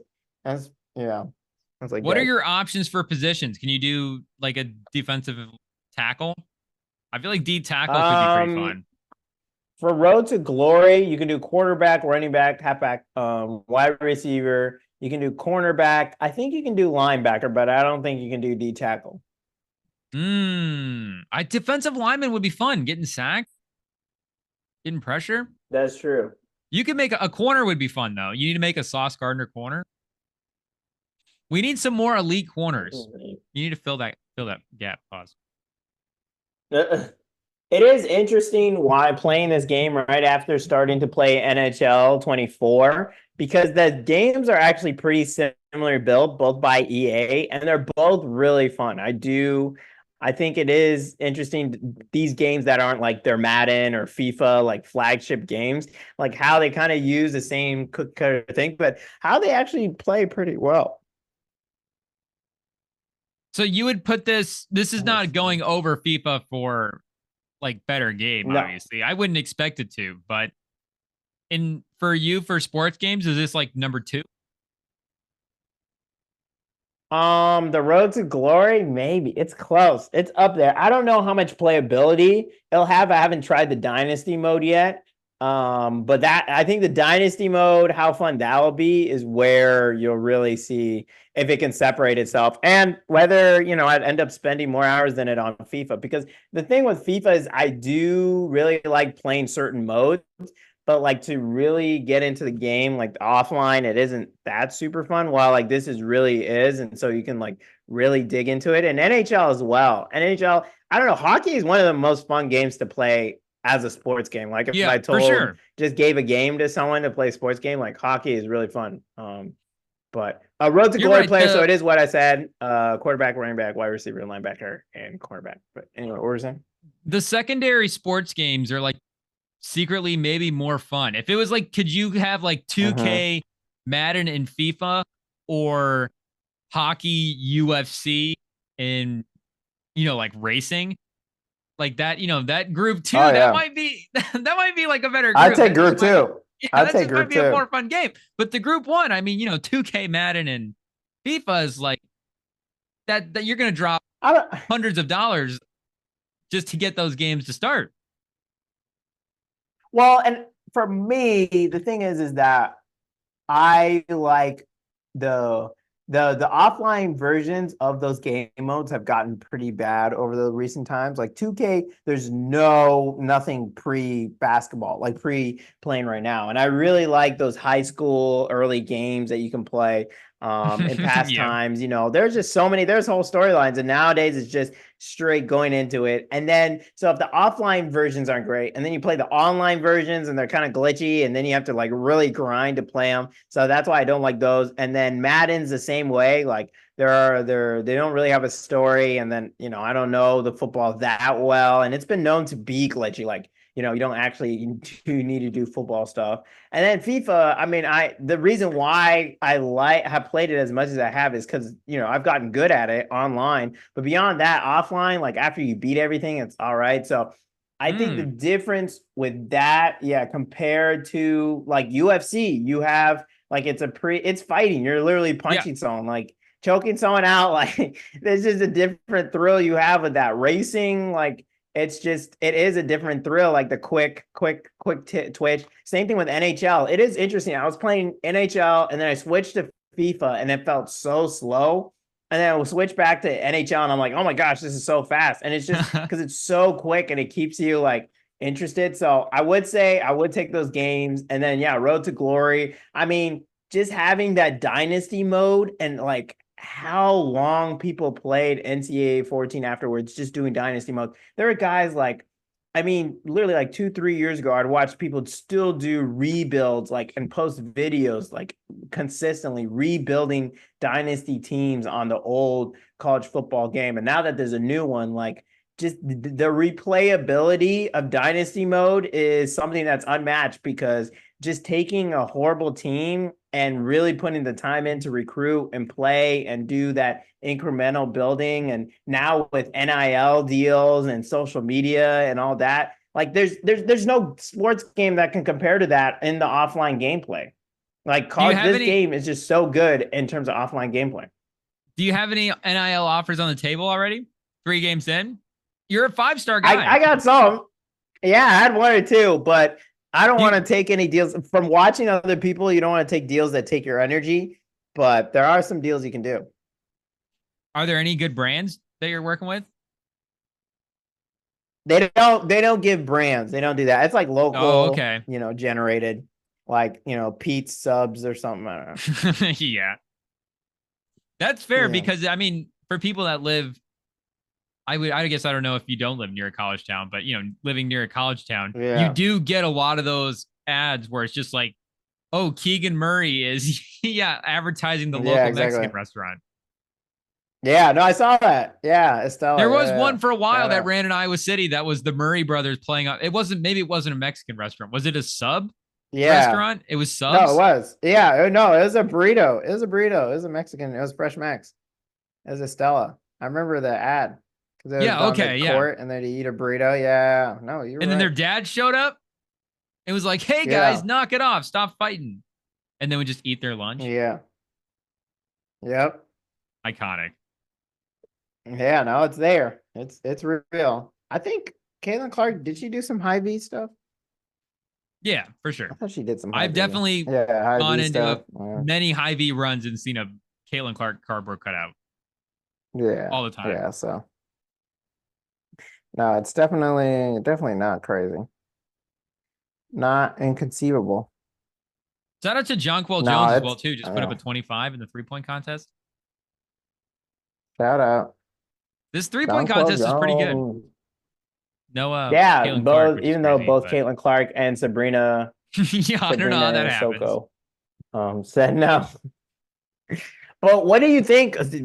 Good. I mean, great that you brought that up because what do you think of this all-star format by the WNBA? We know most of the all-star games are pretty trash around all the leagues. I mean, even MLB, like it was kind of lackluster, you know. Shout out Shea Otani though for that. I think was that 605 something footer home run. But what do you think of this format by the WNBA in their main all-star game to have Team USA against Team WNBA? I mean, obviously they see the socials, they see the snubs from seeing what people are saying snubs are from the Team USA, like Caitlin Clark, like some others who purposely said they didn't want to play on this team because of politics. I don't know, Rem. I mean, this sounds pretty exciting considering how much of a vendetta Team WNBA has. I feel like are you trying to like make a comparison about how the NBA guys don't try in their all-star game? Is that where this is going? Yeah, I mean, it'd be more interesting to watch than what we have. Anything would be more interesting. You want to make the switch over to this format? I don't know. I mean, do you think that would be actually fun? Am I crazy? Because to me, it doesn't matter what format they do for the All-Star game at this point. The All-Star game is ruined because the players' perception of the All-Star game is ruined. The WNBA is in a different spot right now than the NBA is in. It's growing. I mean, the media rights deal they just signed, if I'm not mistaken, is going to like quadruple the league's revenue and, you know, hopefully continue to set them on a right path to continue to grow the league. But back when the NBA was in a similar position to where the WNBA is at right now, the All-Star game was good. And the guys, I mean, the people on ESPN have made this point time and time again talking about the WNBA, but they've always said that because of the money, because of the amount of money that is made, or, you know, the quote unquote lack thereof compared to the NBA anyways, they're not playing in the WNBA for the bag. I mean, Caitlin Clark's making like $70,000 a year. It's not like she's playing in the WNBA because it's the most profitable thing for her to do. She's playing in the WNBA because she loves to play basketball. So all of these WNBA players are playing with a different love of the game compared to the NBA players. It just, you know, is a fact. And it's just human nature as well, too. These guys are just in a different spot financially. They're going to be concerned about different things. And, you know, as the league WNBA continues to grow, maybe when, you know, if Juju Watkins makes like $70 million a year, maybe she is not going to be as locked into the All-Star game as she might be right now. But the way the guys in the league view the All-Star game is ultimately what is going to make that game matter. It's not going to be any format. It's not going to be any tweaks or twists that they can do. The reason the format changed worked is because it got the guys to lock back in for a little bit. I don't know if it was the format change or it was those first couple of years where they introduced charity into it. So maybe they felt like they had to have an extra pep in their step a little bit in the fourth quarter.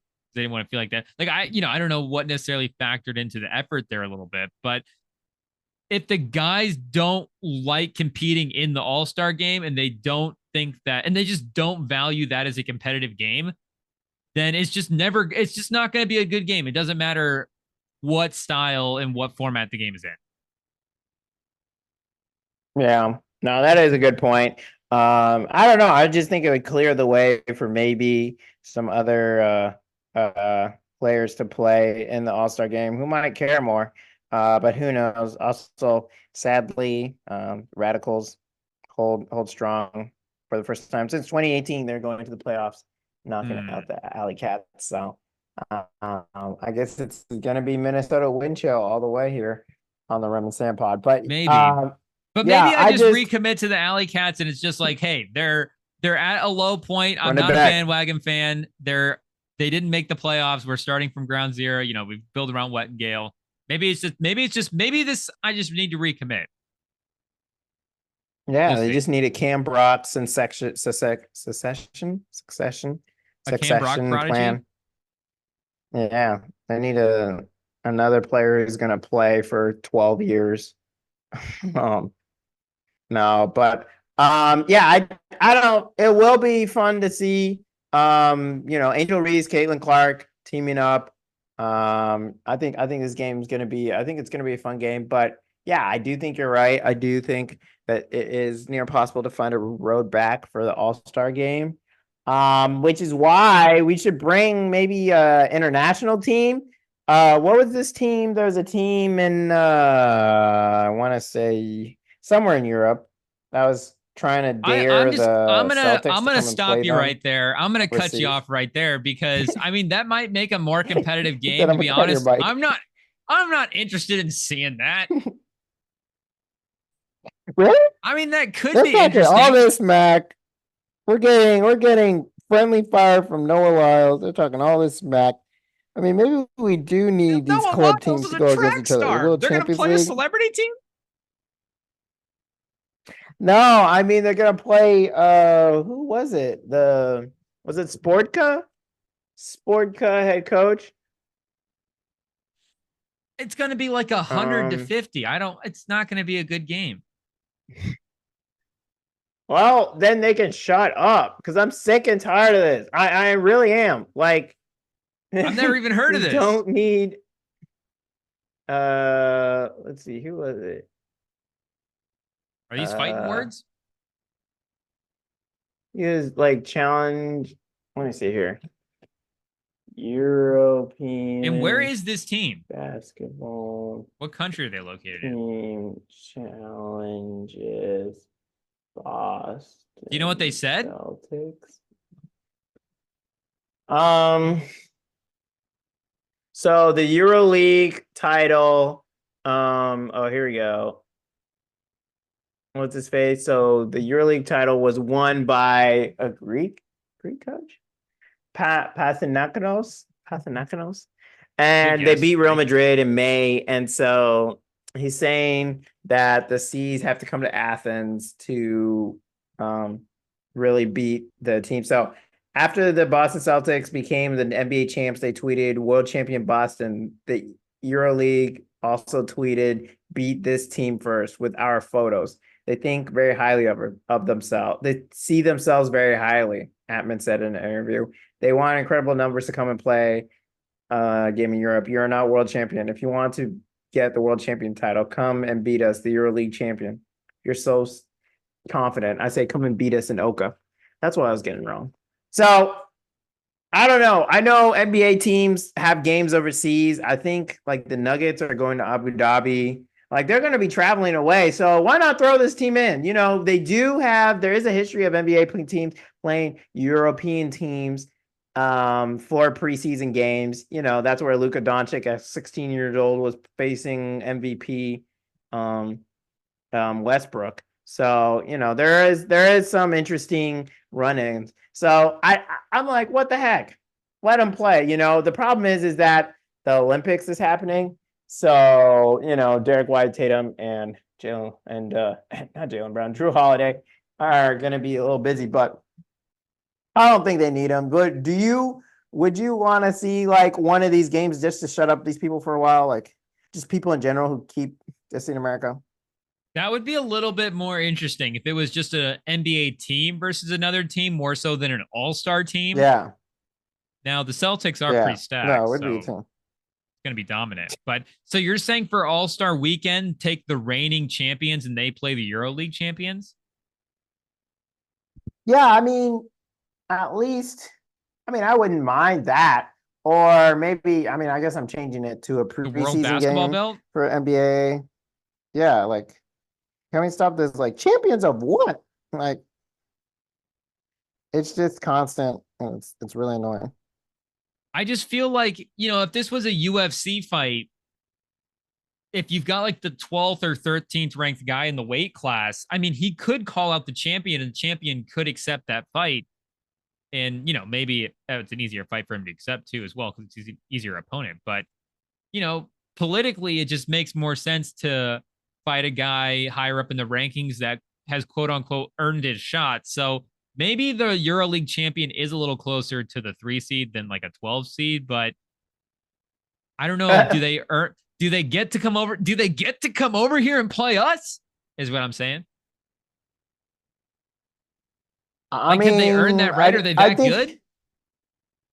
No, I mean, I don't think so. I think, you know, teams travel overseas anyway. NBA teams travel overseas anyway for preseason games. So take a stop in Athens, play this team, screw them, like beat them by 60. And then, you know, yeah, like I understand we have the Team USA team, which they're going to get their own thing. But I mean, club teams are a whole different level. Somebody just needs to sit the guys in the NBA and down and go, guys, your job is to play basketball in the NBA. And if you're named an all-star, you know, part of being an NBA all-star is playing in the all-star game. Just try a little bit. I got to be honest. I don't understand why these guys don't try. I mean, I do. I mean, yeah, everybody gets it. You don't want to get hurt. But yeah, is this just an easy take? Like, I feel like I would go out there and try a little bit in the all-star game. Why wouldn't you want to have a good run on TV? I don't understand why we have the all-star game. I think I understood why it was made originally. Oh, you go the other way. Back in a while. Yeah, a couple decades ago, back when people barely had TV, you couldn't watch out of network games. It was either what CBS or one of the channels had, and then that was it. So it made sense, having the stars and recognizing who it was. And I don't think we should. I don't know if we should take away all-star recognition, just for the history books. But I don't know if we need the game. Like they don't want to play. They're scared of getting injured. Like, let's try something else. Try competition. Try a shooting drill. Try ones. King of the Hill. I don't care. Just anything but that. I mean, imagine King of the Hill with the NBA. I'd rather see that. Threes. Go threes. Do something. Like just something different. So you're saying if you were in the NBA, you would not try in the All-Star game, basically? Yeah, no, I don't think I would, and I understand why they don't. Why? What if we did like 6 Why teams wouldn't you of try? 3, and they'd go against each other? Because like it's why get hurt? It's not, why you're putting your body at risk. If your body is But you're worth putting your body at risk generational every wealth, game. yeah, but that's for your team. Why put it for one more game? You know what I mean? And it's like generational wealth. Of course you're gonna do But your what about job, the which I don't fans? even know. There's some what do they call it? Load management. Even for the games, they don't really try. And regular season nowadays, people, it's not even cool to try in regular season. You only have to do it so you can make it on the All NBA team because of your contract. But the playoffs are what really matter. So even that is questionable. But like, yeah, I mean, they care about the fans, but they also care about generational wealth a whole lot more. And when you see how much money they're making these days, I mean, shout out to Jaylen Brown for poor guy is only going to get like 25 mil out of his $62 million a year contract per year because of taxes. Oh my gosh. But beyond that, you're still making a lot of money. And, it's one of those things where you're with the guy, and if they're all not trying, then you don't want to be the one weirdo who's trying and super hard, and everyone's like, dude, like you've been at a Sam's pickup like, I'm run. not gonna be a weirdo. Have you been at a pickup run where like, come on, like where someone's like picking up someone the whole way, like he's playing defense? It's like, bro, like you've been at runs that are like chill. Like if everyone's chill, like it's gonna be weird if you're the one guy who's like slapping the ground, taking the ball and dunking it. Like, I don't know. But usually, but also about how that, they look. but that can sometimes also get the game going a little bit, and you can be competitive without being annoying. And I don't want to make this sound like a taxpayer rant, like, what are my taxes going to? But I mean, where do the NBA players get their money? Oh my gosh. They get their money from the fans. So all the fans are asking for is one game a year. We want to see a showcase of the league's best talent. And we're not asking you if you're dealing with an injury to play. Like, there are understandable reasons to not play in the game, but it's not a 7-game series. It's not a tournament. It's not it's one game a year for the fans, a showcase of the best players in the league. We want to see the top talent play a game. We want to see what that looks like every year. And at the end of the day, if they get rid of the All-Star game, it's not going to like ruin my, I'll find something else to do that weekend. But like I'm saying, in theory, I want to see that. I want to see what the best players in the world look like when they're all competing against each other on the same court. And the fact that we've been robbed of it for a while is a bummer. And again, the fact that the fans are responsible for putting the players in position to not care about the All-Star game, and the players are that's how the players are reciprocating it by not caring, is a little bit annoying. But again, at the end of the day, like I do understand it. Like, you got your family. I'm not going to say a guy's not going to feed his family or whatever, but these are also usually most of the time All-Stars that have been paid as well too. There are rookies. There are guys that can make rises, but it's that one game a year that I feel like there is, the fans at least have a little bit of a case to want the players to play in that game. Yeah, I mean, maybe, but I do think that they have I mean, the players, I think that a lot of the fans have more and more put less and less emphasis on the All-Star game and regular season games and games in general. Yeah, because the guys, because it sucks. Yeah, I mean, they do suck, but I think, like, even when you talk about all-time stuff, like, no one ever brings All-Star MVP, you know, or All-Star game stats. Or like, and a lot of these guys do care about their legacies. It's not really, you know, that's a fun part of it too, but the game is also a showcase of the, like, there's not an all-NBA game. We don't get to see the all-NBA teams play against each other. We want to see the best guys in the league compete against each other for one game. So that's really what the All-Star game is about. As much as it is about the legacy and the accomplishment of being the best player in the league, it's the actual showcase to the fans of what that looks like. But what do, I guess my question is, what do the players get out of it? Because they're the ones actually playing. You know, they don't get paid more. $70 million a year?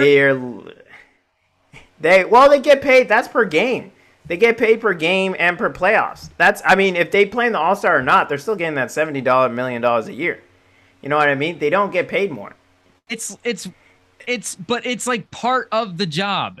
And again, it's not mandatory to be in the All-Star game, but it's one of those things.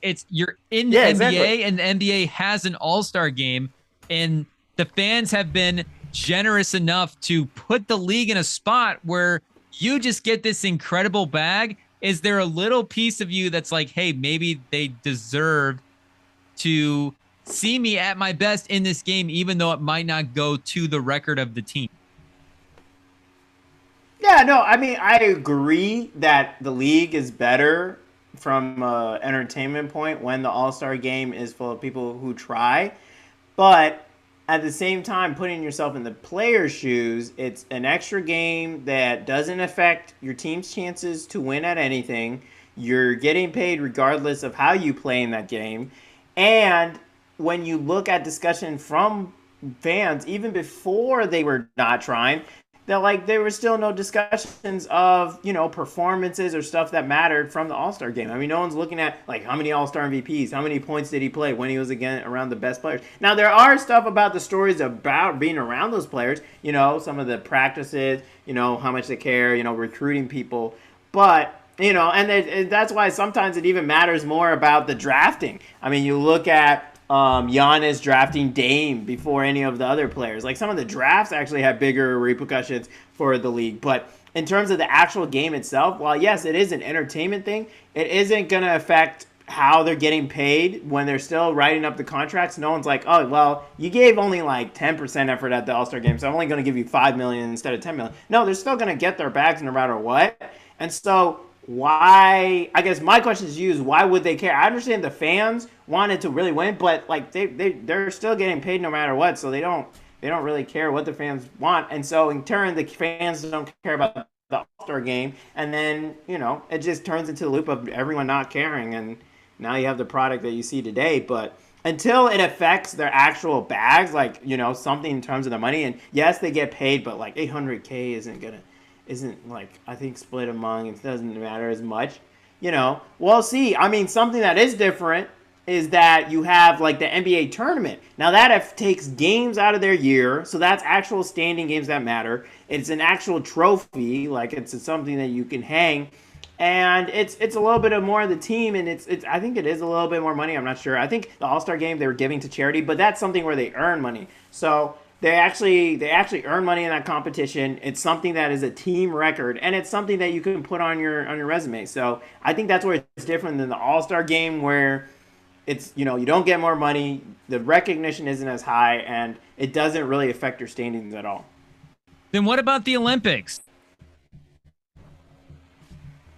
Well, that's countries versus countries. I mean, that's just a play acting award. We were in a spot. We were in a spot in 2020 where guys weren't caring about the Olympics anymore. And then what happened this year? LeBron was like, hey, this is my last run at this. Like, this is maybe even my last shot to like win at something. And once LeBron got on, and, you know, maybe he's just the first one, but, you know, the guys actually care this year, and they're not getting paid extra for that. There's not extra contract things. No, that's true. Involved with the Olympics. Well, that's and there's not really even any legacy boost. with the Olympics? Well, I think the gold medals are brought up more in conversations about people's legacies than all-star stats. I don't know. I think that's definitely used a lot more. I think too. More than I think there is definitely more than all-star. I think like total all-star numbers are used. I think like, but if you have a gold medal, I mean, is it a great stat to bring up? No. Nobody brings up your Olympic gold stats. Medals, like exactly. Carmelo Anthony, like that's the third thing mentioned about him. Like it's not great, but it's still something brought up. I think sponsorships, it matters a lot more. A gold medal, I don't know, it's close, but I do think where the Olympic pulls ahead is the sponsorships. The sponsorships matter. You have the whole nation watching you. The amount of exposure you get a lot more people who don't watch basketball who actually watch the Olympic team. So that's where you start becoming a household name instead of just a normal player. I mean, that's why people know who Simone Biles is. People know who, Kate Ledecky. Like, people know these names because they're in the Olympics teams and nowhere near their sports. And so I think because of the household names, I think, getting a medal, it's for your country, so it's a little different. And I think the difference for 2020, first of all, I mean, it still had some stars. It still had KD, Tatum, but it was mostly the diehards who were playing. But I think a little bit of the restrictions is what made it tough. Like, there's all these rules. It was 2020. It was and then it was 2021, really. And it was during COVID, and there's all these restrictions. So, it just made it uncomfortable, and you don't want to go do that. And shout out to Noah Lyles. He was talking smack. Yeah, he was. I mean, there was also, but something bad has to happen for us to go out and try. So, like with the Dream Team, we had a really bad, we got a bronze medal, and then they allowed NBA players. And then, like you mentioned, 04, and then they had Redeem Team. They're like, oh crap, we went down. And then we had FIBA World Basketball where we didn't win. And then we had Noah Lyles talking smack. So then they're like, oh, snap. Like, that grew enough momentum that they're like, oh, let's go play. Also, it's probably Curry's and LeBron's last chance to play together on an Olympic team. So, and it's, so they're like, okay, let's go do it. It's mostly for them as a goodbye tour on top of Noah Lyles talking smack, on top of us losing. And it has been a cyclical thing. And so there's a lot of reasons going to this. And also, it's every 4 years. Like, it's not every year. Yeah. And you're right with the money part, where at the end of the day, it's hard at this point to get guys to care about the All-Star game, because you're right, it does not affect their bag at all. But it's just kind of like, like if you're working, if you're working at Culver's or whatever, and you've got some guy that's paid to do one job, but, like we've all been at a workplace, you might have to know a couple of things, and hey, I'm going to step over here and help this guy out one or two times. If you're a manager, I guess you could ask an employee to do whatever you want, but it's exactly. But it's like, if your cashier, like, can you get mad at your cashier if he's not helping out the fry cook? Where it's like, but hey, if you want everything to work as well as it possibly can, and you've got the cashier that's going to step over and help the drive-through window out when he needs to happen, then it's like, yeah, I can't make the guys play in the All-Star game. Like, there's no way to write the rule in, but it's like, again, you're making the 70, the league is good. You're in a good spot. It's one game, and you're not even playing all 82 games in the season. You're taking those off. Embiid's not even playing in Denver. He just got a city he won't even play games in. So it's like, at the end of the day, if they get rid of the All-Star game, it's the summer. We're being a little dramatic as well too. Like I understand you don't want to get, I get the money part. You don't want to get hurt, which is why I can't get overly mad because it's not in the contract. But there is a little bit of annoyance that's like, I want to see the best guys in the world. I don't want to see it. The only time I see them competing against each other, all out, is in some 15-second YouTube clip on some pickup game lockdown that Chris Brinkley's running, and somebody was able to get one little phone clip. I want to see a full game where these guys are actually competing each other at a high level.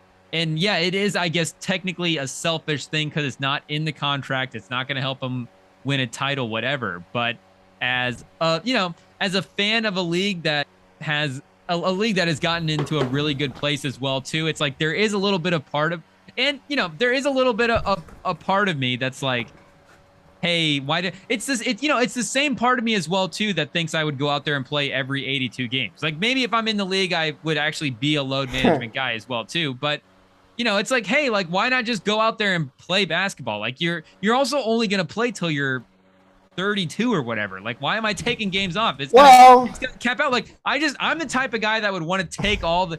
I'm gonna do everything. Yeah. I'm taking advantage of everything. I'm competing in all the events. I'm doing the dunk contest. So maybe that's just me. Well, and the players that are playing in the All-Star game are the players that almost always, I mean, it's an obvious thing, but they do have the biggest workloads on their team. They are the ones that the team relies on. And so at that point, first of all, it's not even halfway. It's a little over halfway point in the season. They're guaranteed something's banged up, something's sore, something's hurting. And so, there's like a 0% chance that they're 100% healthy considering they're carrying a lot of their teams. And so you're telling them, oh yeah, you got to go out and try really hard in this game that you don't get paid for, that people already know who you are, so you're not really getting any sponsorships because of it.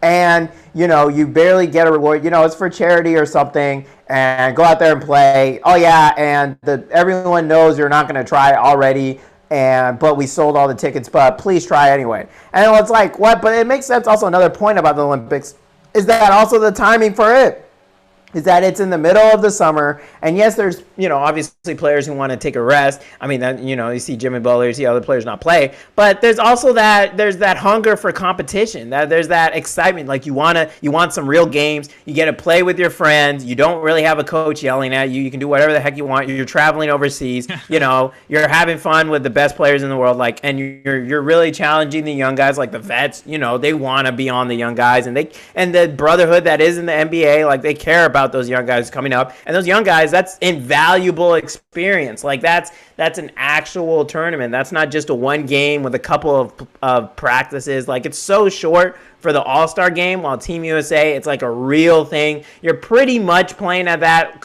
level of competition anyway, but now you're playing against world players, while All-Star game, like no one's trying. You're not really getting good reps. And so I think like the Olympics is just 10 times better to do as an NBA player just because of the experience you get, the sponsorship deals you get. It's during the summer, so you should be training hard anyway, while during the season you're trying to rest, like you're trying not to push yourself. And so it just makes sense anyway. And I totally, it is a tough uphill battle. But I want to leave with, I don't want to get rid of the NBA All-Star game and have nothing. My thing would be have similar to the NBA, the Next Stars or Next Up, Next Generation thing where they had a couple teams play against each other. Like do like 4 players a team and have a couple of them and go through a bracket. Like, and you have like, I don't know, randomly generated, or you have someone draft like. Well, it was interesting, though, seeing Matas Buzelis, really take over. I mean, we didn't think the G League team was going to win it all, and they won. Like, there's going to be one team that tries, maybe some young bloods. I think it'd be easier for them to care if they were, like, smaller teams, more games, short games, and, they're doing, like, one-on-one matchups. It's teammates against each other, like, just more reps for everyone. And like if they don't try, like it's just it's 3-on-3, it's 4-on-4, like and you see it's just a easier way to get to one-on-one matchups, but you have like team defense.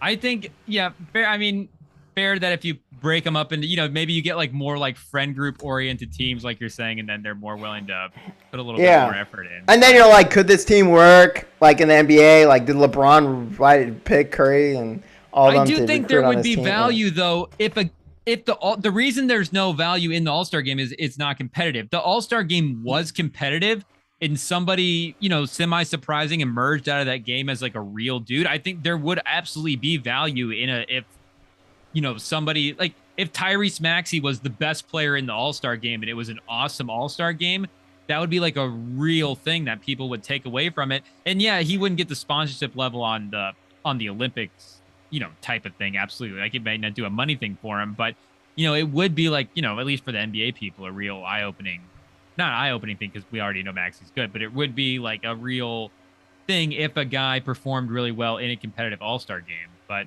it is also, like I'm saying, like I knew right away as well too that you would be a load management type of guy. But if we were both in the league, like, we might argue about it like this on like a weekend, but I'm not gonna like get mad at you if you're not playing in the All-Star game. Like, we're still gonna have fun together on All-Star weekend. But like I'm saying, I know I would try in the All-Star game. Billy Buckets, I know, would try in the All-Star game, but the champ Quinn, he might also be like, hey, the guys are not trying and I'm making $70 million a year. Shout out to champ Quinn. I'm just saying that the champ Quinn would be winning titles, no mistake. But I'm just saying that, he might necessarily be super locked into the All-Star game. But, I'd be like a Westbrook psycho. And like, I don't want to rain on your parade, but these are players who've been playing like games like all their lives, and you're telling me like if you've been playing like high level, all-stars and games like since you've been playing through middle, I'm not talking about like wear and tear, but in terms of like how much it takes for you to care about a game, if you're playing like 82 games, you've played like millions of playoff games, you've played who knows how many state championships and all that, like you've just had all these reps, you're telling me you still have that drive for that next all-star game that you're not going to make money for when you're hurting and that no one else is trying for and that the stats don't really matter and you don't get any money for, so you can say, oh, I dropped 50 and got an all-star MVP. Like, it's just I very much understand why those players are the way they are, because it's just so tough to care. Also, speaking of all-star, shout out Alicia Gray for winning the skills challenge and 3-point contest. And I'm saying I agree with you that I'm saying that I agree with you that I understand it as well too. I'm just saying that I wish more people cared about it, because I would like to see that version of a competitive game. And like you asked me if I would still care. I crave every opportunity to play every basketball game, and I get nothing from it. I actually lose money when I play basketball games because I'm not working.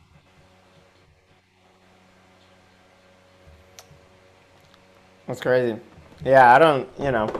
We gotta get you in a league, man. Who knows? Get some shots up. There's some late bloomers. I might join a league next year. The problem is you have to you have to drop a bag to join these leagues. I have to drop like you gotta buy the jersey and all that. I could put a down payment on a house, or it's like rent or this league, or buy. Or you could buy a new console and play some college football playoff. Live your quarterback dreams for playing for Michigan. But the park I've been going to has been popping a little bit. There's been some more action over there. Okay. There's been some guys over there. All right. The worst is when you show up and it's like a run of like 16-year-olds. Because then it's like... Yeah. It's like, I'm not like a great player, but I just... You're going to school anybody that there's that kind of an age difference. Unless it's maybe like the varsity team of the best high school or whatever, then maybe, we're chilling. But maybe they're good. They're going to beat me. But, there has been a good... there's been some more adults finding their way over there. The last couple times I've been over there, there's been some 3-on-3, some 2-on-2s. So hopefully that picks up. But I might... The other option is just... hit up Billy Buckets and maybe go down to the rec in Iowa City. Okay. It might be dead right now, though. All right. It's the middle of summer. Yeah, I don't know. Yeah, that's true. Who knows? There's still some people who ball up. What if it was ultimate? What if you were Ultimate Frisbee? Would you play in the Ultimate Frisbee All-Star game? If my knees were killing me, and which they probably would be if I was that good at playing all the time, I don't know. I would play, but I wouldn't try super hard. I'd try enough to be respectable, but I wouldn't. Let's just say I wouldn't be all in. I wouldn't be as locked in. It'd be tough. I also do have pretty decent recovery as well too. I can play a sporting event and then get up and play it. Obviously I've never played it. Nobody's none of us have ever played a league schedule event. Yeah. or anything like that. But just from playing in tournaments and playing in pickup runs, just comparing yourself to the other people in those types of things, like going runs back to back or whatever, I feel like I've always been able to have good recovery. So, maybe I have a high durability rating in 2K. I don't know. Maybe it would just be different. Maybe like I'm saying, maybe I actually would be Westbrook without different the athleticism. Unathletic. Just Westbrook's mind with Kirk Heinrich's body.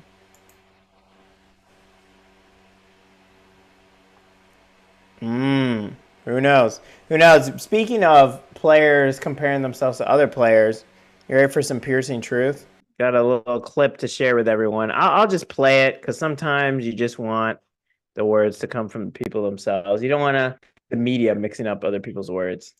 Yeah, bro. They don't want us cutting up their quotes. Well, here we go. Right? Like, you don't know what I did. Right. I did so many different things, and I played so many different roles. And so that's one of the reasons why I'm not the greatest shooter of all time. I'm not the greatest this, but I was great at so many different things. And Melo talked about it. Then I learned how to be great at being a role player. Then I learned how to be, and so I learned how to be great at all these things. And no one knows how to really break down my game. So they look over it and they just go to, one or two things. But I did so many things in the game of basketball. So, yeah, I mean, when I had it. I thought I was going to be, before injuries, I'm like, MJ, I'm coming for you. Yeah. No, I mean, that's my mentality. I know the mentality. So I like when he talked this shit. Yeah, I thought I was coming for MJ. I'm like, yeah, I'm going to be the greatest because I figured it out very early in the league. Right. In my second year, I knew I was like, oh, I had to run it back because I was like, no one has ever really, they don't understand my game. So, of course they, the media chops up the words, makes it look worse than it says. Watching the clip, it's definitely a lot more believable, a lot more easier to digest than, it makes sense. Like before injuries, he's coming for MJ. I don't know. What did you think? Where do you stand on D Wade as a career, as a player, and like his hierarchy in terms of all-time shooting guards? So why do you think he's putting in there the before injuries? Like, does he not think that he was as good as MJ? Like, why not just say that? Like, why not just say, I was, as good as MJ? Well, he said I'm coming for MJ. So I think he recognized that his talent hadn't reached the full potential to be on the same stage as MJ at that point by the time he got his injuries, but he felt like he was on the track to be as good as MJ at some point with how good he was before he got injuries. And then because of injuries, it brought his ceiling down. He had to, be a role player, like you mentioned. He had to, it may not, I don't know if it's quite a role player, but not as good as he thought he could be before the injuries. And so I think listening to it, it's definitely a lot more digestible that, it's less than it's not as crazy as it takes to be like, I was going for AJ. I feel like, I could have been close to him. I was coming for him in terms of like his titles to go because of how he was playing before the injuries. So I've always been curious. I think he believed his ceiling was MJ, but then, the injuries hurt their son. What do you say? Is with Wade has been, the thing does have a little bit of a point because he gets that title, like his third year in the league. And he doesn't just get a title. It's not like Wade, he's, just on joins a high power and is the last piece of that team to win the title, or, just like lead guy again on like a really deep team as a super young player. He is like having an all-time playoff run. And again, like comparing himself to MJ, like at least from a numbers standpoint, like doing MJ level numbers as a guard in the finals as a super young guy. And again, obviously 03 draft, same draft as him and LeBron. So, he comes into the league a little bit older than LeBron as well, too. So his third season in the league, he's a little bit farther along in his basketball career than LeBron's third season in the league. But I've always been curious about what that what the conversation has been about, like, what was it like between Wade and LeBron in the basketball media at that point? Like, was there a consensus in the league where maybe it was like, is Wade kind of the guy from the 03 class at this point? But, you know, those next couple of seasons where they get swept in the playoff by the Bulls, and then he only plays 50 games the next year, and they win 15 games, miss the playoffs, and they lose in 7 in the next season, and then they lose in 5 to Boston in 09-010 before they get LeBron and make the run in the finals. So I guess, do you think he's like, well, I mean, he is obviously, but the way he's qualifying that little bit of a middle part of his career is like a little bit interesting to me, where, again, I think he is kind of on track to, you know, BMJ is, you know, the greatest player of all time. Is obviously aggressive, but he was doing special things in the playoffs very early on in his career. And it just seemed like he was on pace to do crazy things. And then, you know, has a couple of years there where just he's not able to put together the deep playoff runs that replicate what he did in that title run. And then, like he's saying, he's like, oh yeah, moved into the role player, was able to be the second guy next to LeBron, whatever. And at that point, he was a little bit more limited by injuries.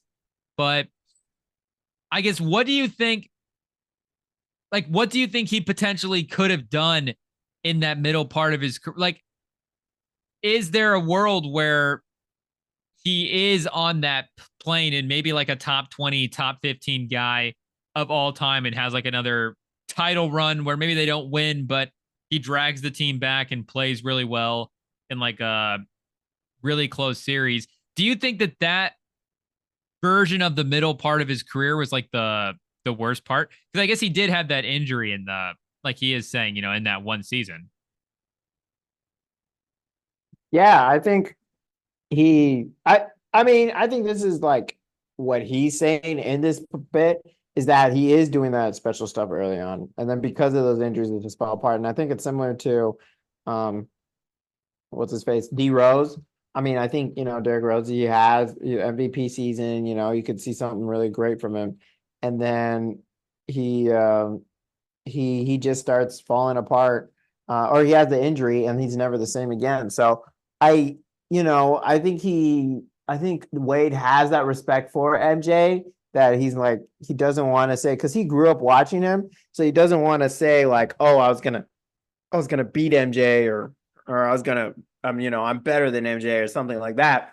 But, you know, as someone, he's like, okay, now it's my turn. Like, MJ's out the league. Now I'm the one who's going to be like taking over. Like, you know, that definitely had to be in his head as he's starting to, you know, put up these stats and stuff. He's like, okay, like MJ's era is past. Now it's my turn. Especially for a time in the league where the talent level was pretty low. Like, there wasn't much comp in terms of like really greatness. And so for him to be like kind of this streaking star, like right after MJ, like it feels like he's kind of like starting to take over, you know, he's like, all right, Kobe, you know, he's had his things, but like I'm now here in the middle of, you know, Kobe kind of had like a little bit of a downturn after Shaq left. Like it wasn't as great of a time with the Lakers. So he's kind of like, okay, I'm like right up there. I'm on track. I can really do this. And so to put himself on that track and then to have those injuries, you know, it's just got to be devastating. So I don't know where I put him, you know, all time. You know, I know people argue him or James Harden, you know, like because of stats and stuff. I mean, that's a good one. James Harden, but that's a tough one. I don't know. Trying to think. Yeah, just instant reaction. Because there's MJ. It's who's the third best shooting guard of all time is the question. Because what about MJ, Jerry West? Kobe, but is he? Well, he was a point guard. Well, Jerry West could do it all, but yeah, I think he was a point guard. For the majority of his prime, he was a little bit of an off-ball creator, and then I think toward the end of his career, he might have moved into a little bit of a different role. Yeah, but it says point guard and shooting guard, I guess. Yeah, that's what I say. MJ and Kobe. And oh yeah, Kobe's number 2. What about Ginobili? Yeah, I mean Timmy D. You know, what I else mean, they if we're had on that talking, team? if the guy at this You know? point has to be the number 2 on your title team, would you rather have Wade or Ginobili? Yeah, I don't know if I put Ginobili as the third best shooting guard of all time, but Harden or Ginobili? I mean between the two, I think that's a better argument in Now terms we're of stats and talking. stuff. I still have Harden above him just because he had to carry those teams on his own. He didn't have two other Hall of Famers with him. I mean, Are you I considering guess Steph a but point it guard? was Chris Paul, point guard. No, he's a point guard. Yeah, he's a He's point not a guard. shooting guard. He's not a shooting guard. Yeah, it's too short. What about Iverson? Um, I think that one's on the iffy like combo guard, like who just had the ball so much. Yeah, I don't know. Havlicek? Is there a height limit? I think there's a height limit. He's a forward, isn't he? I think he was a forward. What about Durant? If he asks PJ Carlesimo, Okay, he says all he's a right. shooting guard. All right. All right. You had any other piercing truth? What piercing truth did you have? I had this Wade Jordan one as well too. That's how you know this is. And it's so funny that we never like sent this one to each other as well too. We both had this one in the queue, but didn't send this post to each other. We both saved it. Like that's how crazy it was. Because there's some takes that are like kind of crazy, but it's like okay, I'll just send this to Sam and just see what he says. But this one I was like, yeah, I definitely have to see what his reaction is going to be to it. I saw a post. We're still screen share. Did you see this stadiums ranked by ESPN? Yours was third. Whoa, wait, what was number third. 2? I don't This remember. is not the full rankings. Yeah, it's on ESPN. Wait, I'll look it up quick. Summertime stuff. Summertime articles. Michigan Stadium over LSU Stadium over Michigan Stadium is crazy. That's what I was hearing. I was just pretty much hearing all the fans be like, "Oh my gosh, why isn't my team up there?" Like, and that's what you expect. Like, no one's gonna be like, "Oh yeah, no, we're really quiet at home. We're actually a horrible." I mean, the thing is, those LSU Alabama games are pretty brutal. But what's better than Michigan Ohio State's the best rivalry in sports. The big house during an Ohio State game. Alabama Auburn. I don't know. Iron Bowl. Oh, they said the Rose Bowl is number 2. Yeah, I think that's a good pick. Notre Dame Stadium. The Iron Bowl is pretty close in terms of rivalries. I mean, yeah, it's in the mix, but it's not number 1. It's a good rivalry for sure. It's not the game. Just like they call themselves the Ohio State. Everything's D. You know what game every network tries to build their entire college football schedule around? Alabama, Auburn. Michigan, Ohio State. Oregon State. Yes. The Egg Bowl. Mississippi State, Mississippi. Hog Bowl. That's the one I'm going to play after this pod. Hey. Do they have the mascot game? Did they bring that mode back? No. There's no way. That is one L. That is an L that's missing. There's no way. How is that possible? They got the rights to the players' names, but they couldn't put the mascots in there. That seems like a real bad. Can they update that? Can they put that mode in later? Do games do that? Maybe. Or would you have to like re-download the game? Whoops. Oh, looks like there is a glitch though with the Colorado Buffalo. Let me see here. It looks like one of its celebrations is not safe for work. NSFW. Of course, we have to go to Twitter to review the footage. Do you think we should share it? I don't know what it's going to be. I think we give it a go. Here. All right, let's see. Rem said we give it a go. Sorry, Mom. It's on EA College Football. It can't be that bad. Let's see. Oh! Okay, I was wrong. It's pretty aggressive. All right, and he's looking down at it too. What the heck? Hey, that's crazy. Yikes! Hey, yo, EA college football with the wild jokes. Hey, yo! Someone wrote a whole article for it. Yeah, that So. is not a glitch. I think that's a program joke. I think they're messing with Yikes. us.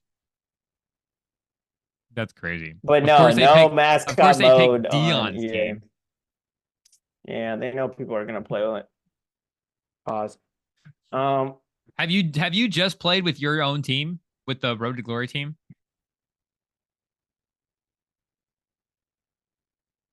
Have I played you with done, my like- own team already? How many schools have you played with so far? Like two. I just played with Iowa because I played Iowa against Kansas just to see it. And then I've just played Road to Glory. So I don't know. I will Dynasty League. I'll probably take some, but in terms of actual gameplay, it's like okay. Like I'm not super locked into that. It's just more of like the college vibes, playing like a college, being in college kind of game. And then winning, playing the new college football playoff format. That's why another great year to do it. This game really came at the perfect time. Kansas and Iowa are both good, and they have the college football playoff expanded format, like all the bowls in there. So, and this is the first look we get at it because we haven't even seen it in real life. And then all that mixed in with Dynasty mode, the gameplay obviously is great, but it's not why I bought this game. I'm gonna how long of a drive is it to the Bay? Hey, Am I gonna have to pack up 28 the hours. car? 28? Pack it up. Oh, Yeah. maybe not. Drove it myself. I thought it was like bro. 20, 19. I thought it was sub 20. It's 28. It's 28. 2 days. It's tough. Yep. Pretty much. I had to go into a I spent the day. night in. Maybe 2.5 at least. I might have to get a plane ticket. I either have to buy a console or get a plane ticket to play this game.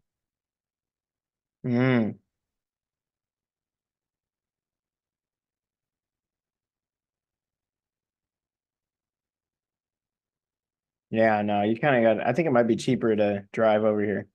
Let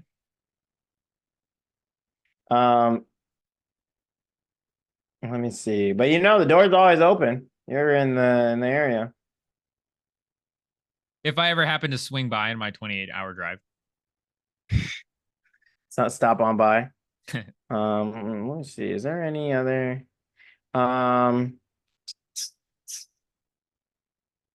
guess there's a couple things here and there animating mug shots. I guess there's an AFL, the AFL championship game, like the indoor league is being played in a mall.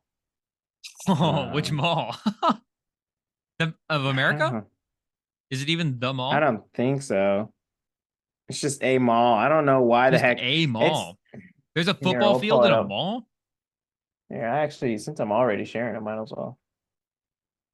I don't know what mall it is.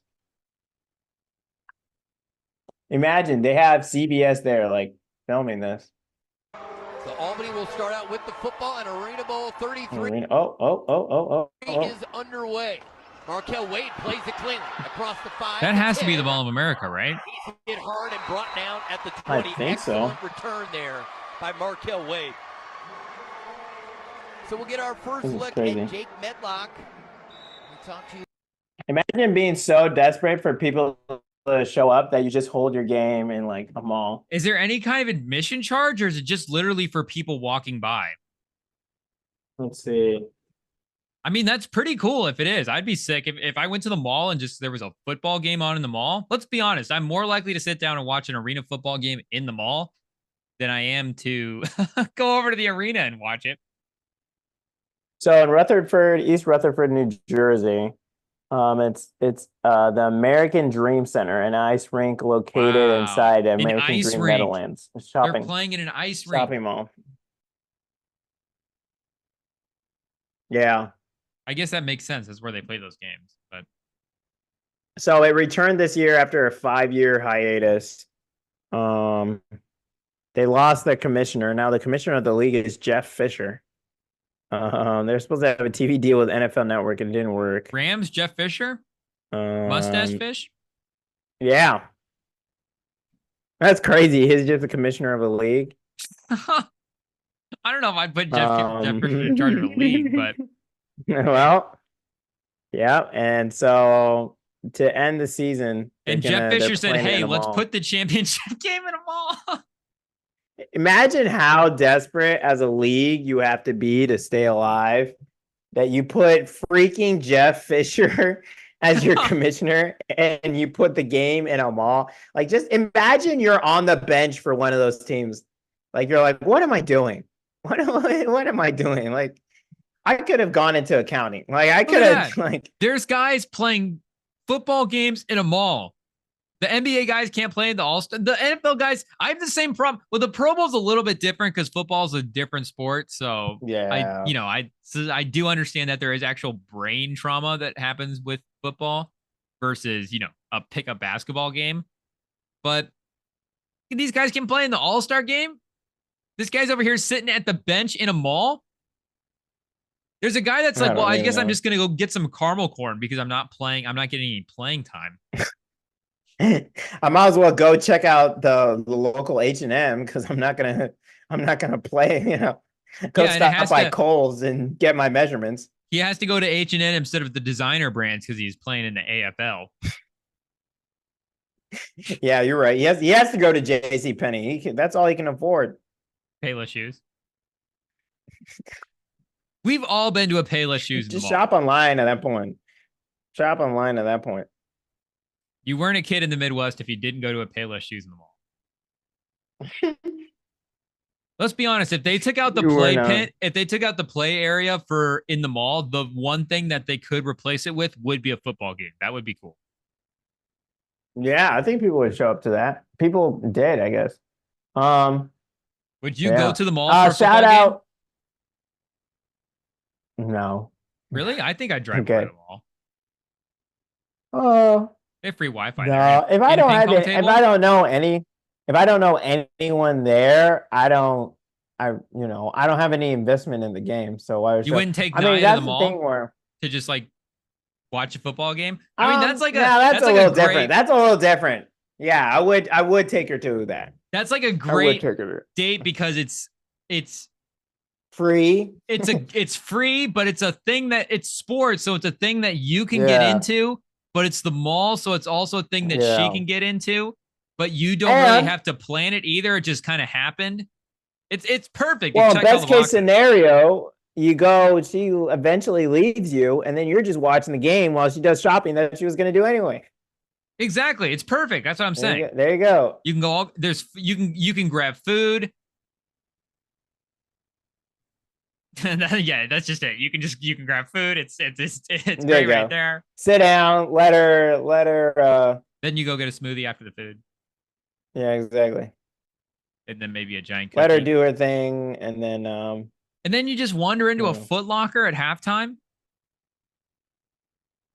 I actually fully endorse this. We need more. You're in. You talk yourself into it. We're in. Should we get an NFL game in a mall? Can we put the big three in a mall? Big three. Jeez, that's funny. I think it would revitalize malls. Yeah. I don't know if it'd make the leagues any money, but might do the malls good. Who knows? I mean, malls have been dying for a little bit, so no, it would help them out. Couple things to shout out with the Frisbee, the World Junior Ultimate Championships start next week. And I mean, UFA, come on, we're talking about the junior championships here. Yeah, it's like under 16 in London. And also Masters Championships are starting today, I guess. Over in I think Colorado, Aurora. So, 36 and over. I think it's 40 and over or something. So anyway, a little Frisbee stuff going on. Some club stuff happened this past week. It was Pro Flight Elect and the local team, men's team Revolver showed why they're the number one team in the West. When I think, well, one of the top teams in the West. They made it all the way to the final where they lost to Rhino Slam, but pretty Rhino good Slam? showing from the San Francisco. Yeah, it's the Ooh. Oregon-based team. Yeah, it is. It's one of the more creative names. Yeah. Rhino Slam. Their logo is actually pretty cool. If they'll let me pull it up here. Jeez. You said Man, Portland? they really need. Yeah. Their logo is shaped like a rhino. Like they have a rhino in it, and then anyway, but they've this been is pretty pretty good the cool. last couple of years. Yeah. Yeah, it's the word rhino spelled out, but there's like a rhino shape imposed on the letters across the word. Black and yellow. They have some really good players. Will Laurie, Dylan Freechild's over there. Eli Friedman. Micah Glass had a great season for Oregon. But Rhino 2-0 in 3-0 in pull play and crossover games. Beat Furious George from Canada pretty badly. Beat Sockeye, formerly one of the better teams in the West. And wow, these names are so much better. By 2. Yeah.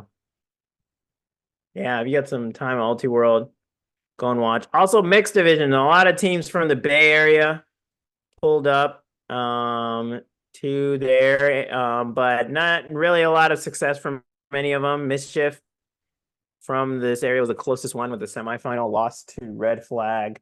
So not great at all, Jim.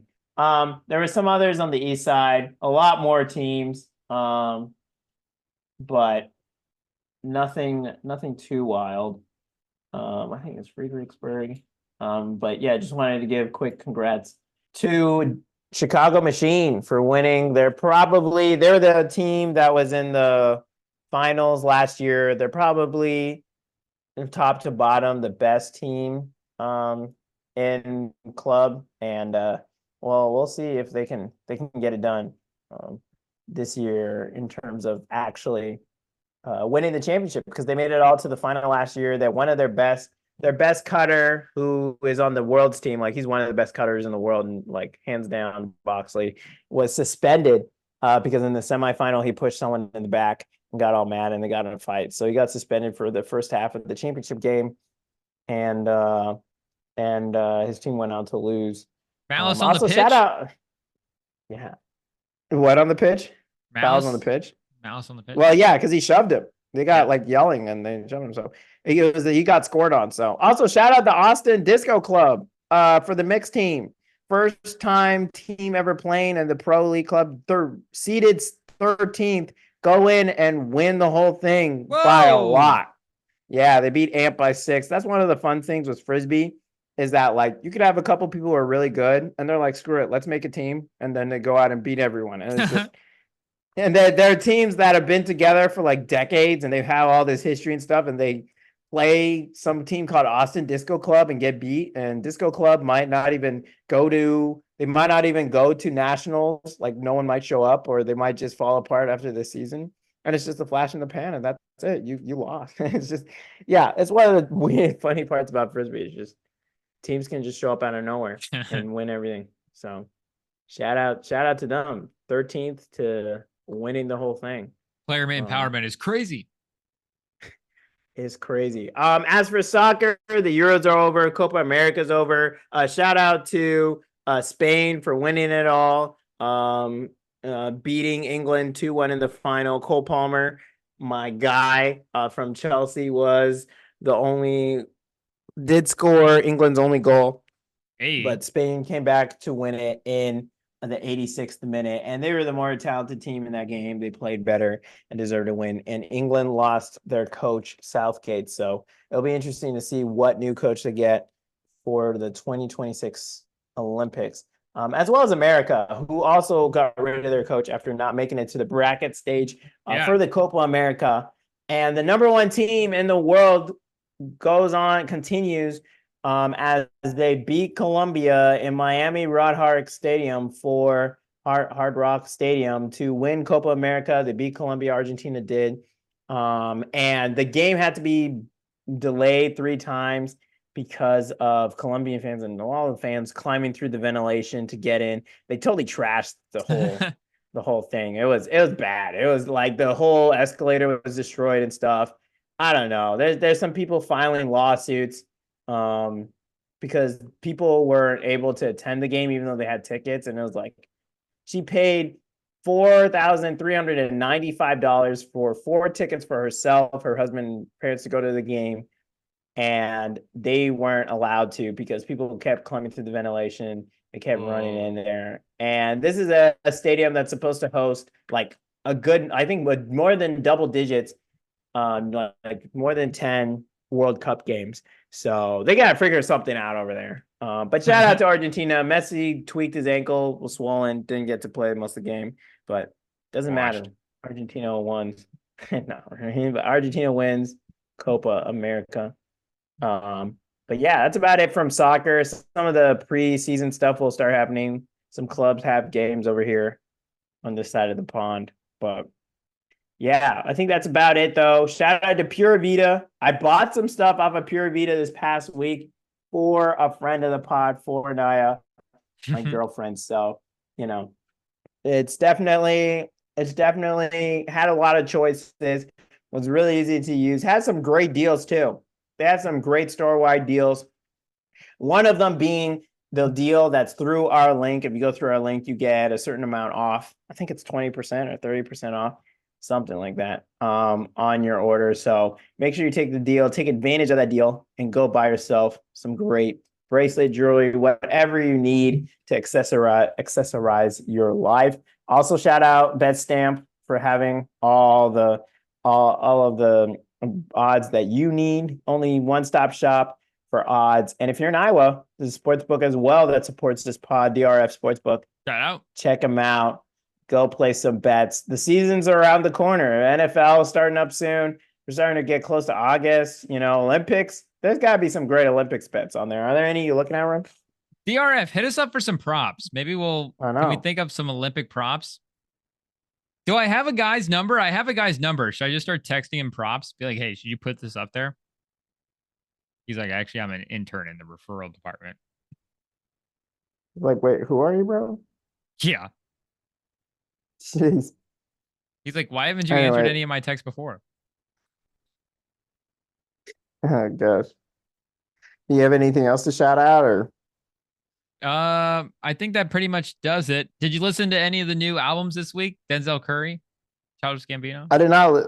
Oh, that's about. Oh, I did not know that. No, I did not. I need to tap into rap game. Did finish Eminem. It was all right. I definitely see people not liking it as much as his other music. It was okay. What did you think of it? I thought it was solid. I liked it. Yeah. It held up. And the numbers were really good too, so it was fun to see Eminem back as like a streaming power, powerhouse dominating the charts again. And his other albums had done that too, but he hadn't had the lead in that he had to this one, where he just kind of surprise dropped the other two. This one had singles, this one had some hype, had some promo, music video. So good to have Eminem back in the mix in that sort of way. But I think we pretty much did it. Yeah. No, I think that's about it for this pod. Shout out to Alicia Gray for almost doubling her yearly salary in this skills competition with the sponsorships she got. Yeah, I think it's like 115 and she gets paid 185 a year. So shout out to her making that bread. I wish I'd take any kind of bands. Jeez, I'd retire. That should be about it for the pod. Make sure you check out our YouTube, our Instagram, our TikTok. Always putting content out. Shout out to Rem. And make sure you come back on Tuesday. Rem will be breaking down who knows what. I see some crazy YouTube titles. I don't know what's coming out. Summer pods. We're just shooting stuff out, man. So make sure you tap in, see what's coming out, because I don't even know. We'll see. But also to come back next week, and Alley Cats forever.